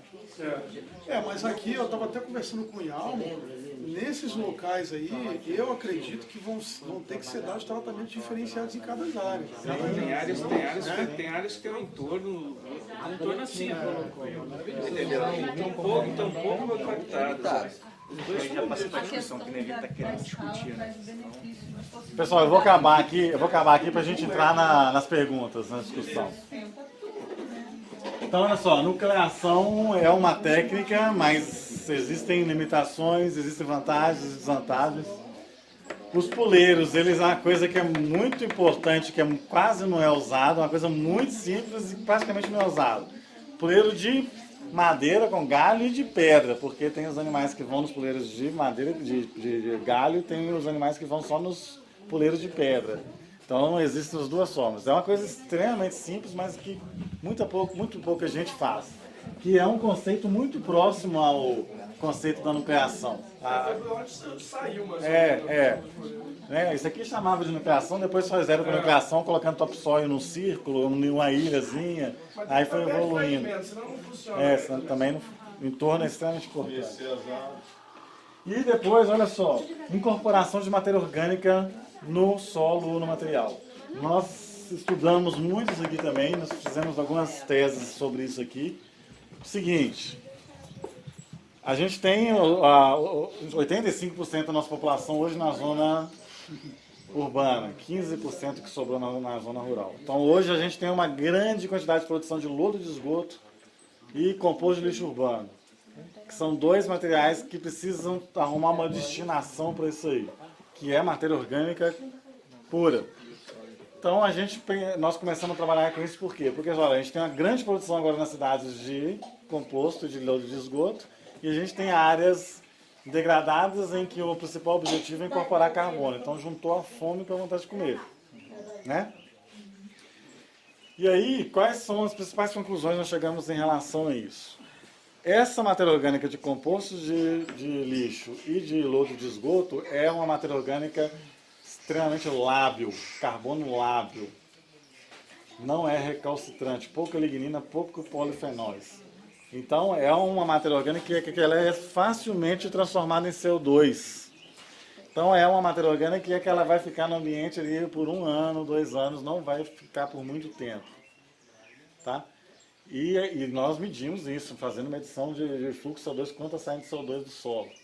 Então ela praticamente 100% dela, depois de 1 ano, já foi perdida. É uma matéria orgânica muito lábil. O problema desses resíduos é a matéria orgânica extremamente lábil. Aí, segundo problema, a gente colocou o lodo de esgoto e composto em cima de rejeito e em cima de solo, né? Para ver as diferenças. Em cima do rejeito, a maior parte é transformada em CO2, mas alguma coisa ali, 0,1% ali vai sendo incorporado de carbono, isso para a gente já é uma vantagem, tá? Já é uma vantagem. Pouquinho a pouquinho ali vai acumulando os carbonos, já é uma vantagem. Qual é o problema de você agora colocar essas fontes de matéria orgânica sobre o solo, uma área que tem solo, tá? Uma área que tem solo, ela tem matéria orgânica já recalcitrante, tem carbono recalcitrante, que está ali, que demorou 50, 100 anos para se estabilizar, para formar lá as substâncias úmicas, ácidos úmicos, umina, etc. Levou um bom tempo para formar aquela matéria orgânica do solo. Você vai lá, coloca 1 tonelada de fonte de carbono lábil no solo, o que acontece? Explode a população de micro-organismos. Aí depois de 1 ano, o micro-organismo decompôs todo esse carbono lábil. Aí acabou o carbono lábil, o que ele vai fazer? Aumentou muito a população de micro-organismos e vai começar a consumir aquele carbono que estava lá, que levou 50, 100 anos para ser incorporado. Então, recuperação de áreas degradadas num ambiente que sobrou o solo, que o solo está lá, mesmo que ele tenha pouca matéria orgânica, mas tem alguma coisa, não é interessante. Tem que ser melhor avaliado. Nós fizemos 2 teses em relação a isso, mas nos primeiros resultados que nós obtivemos, não mostrou-se interessante colocar esse material sobre o solo. Agora, sobre áreas drasticamente alteradas, em que acabou a vida e que não tem nada, não faz diferença. Se não atrapalha, o pouco que ajudar está valendo. Então tem que ter esse cuidado, com a colocação de fontes de matéria orgânica. Além disso, o lodo de esgoto tem toda uma problemática, né? Metal pesado, tem que avaliar se tem metal pesado nesse material, tem que avaliar se tem patógenos nesse material. Então tem que ter uma caracterização muito completa do material antes de colocar ele no ambiente. Ainda mais perto do rio, né? Ainda mais próximo do rio. Então é uma técnica de recuperação, mas tem que ter cuidados também com isso aqui. Mas de novo, lembrando do que ele falou de usar o rejeito na produção de muda, pode ser usado associado, que é uma ideia que já vem sendo falada há muito tempo, de trabalhar com isso como matéria orgânica.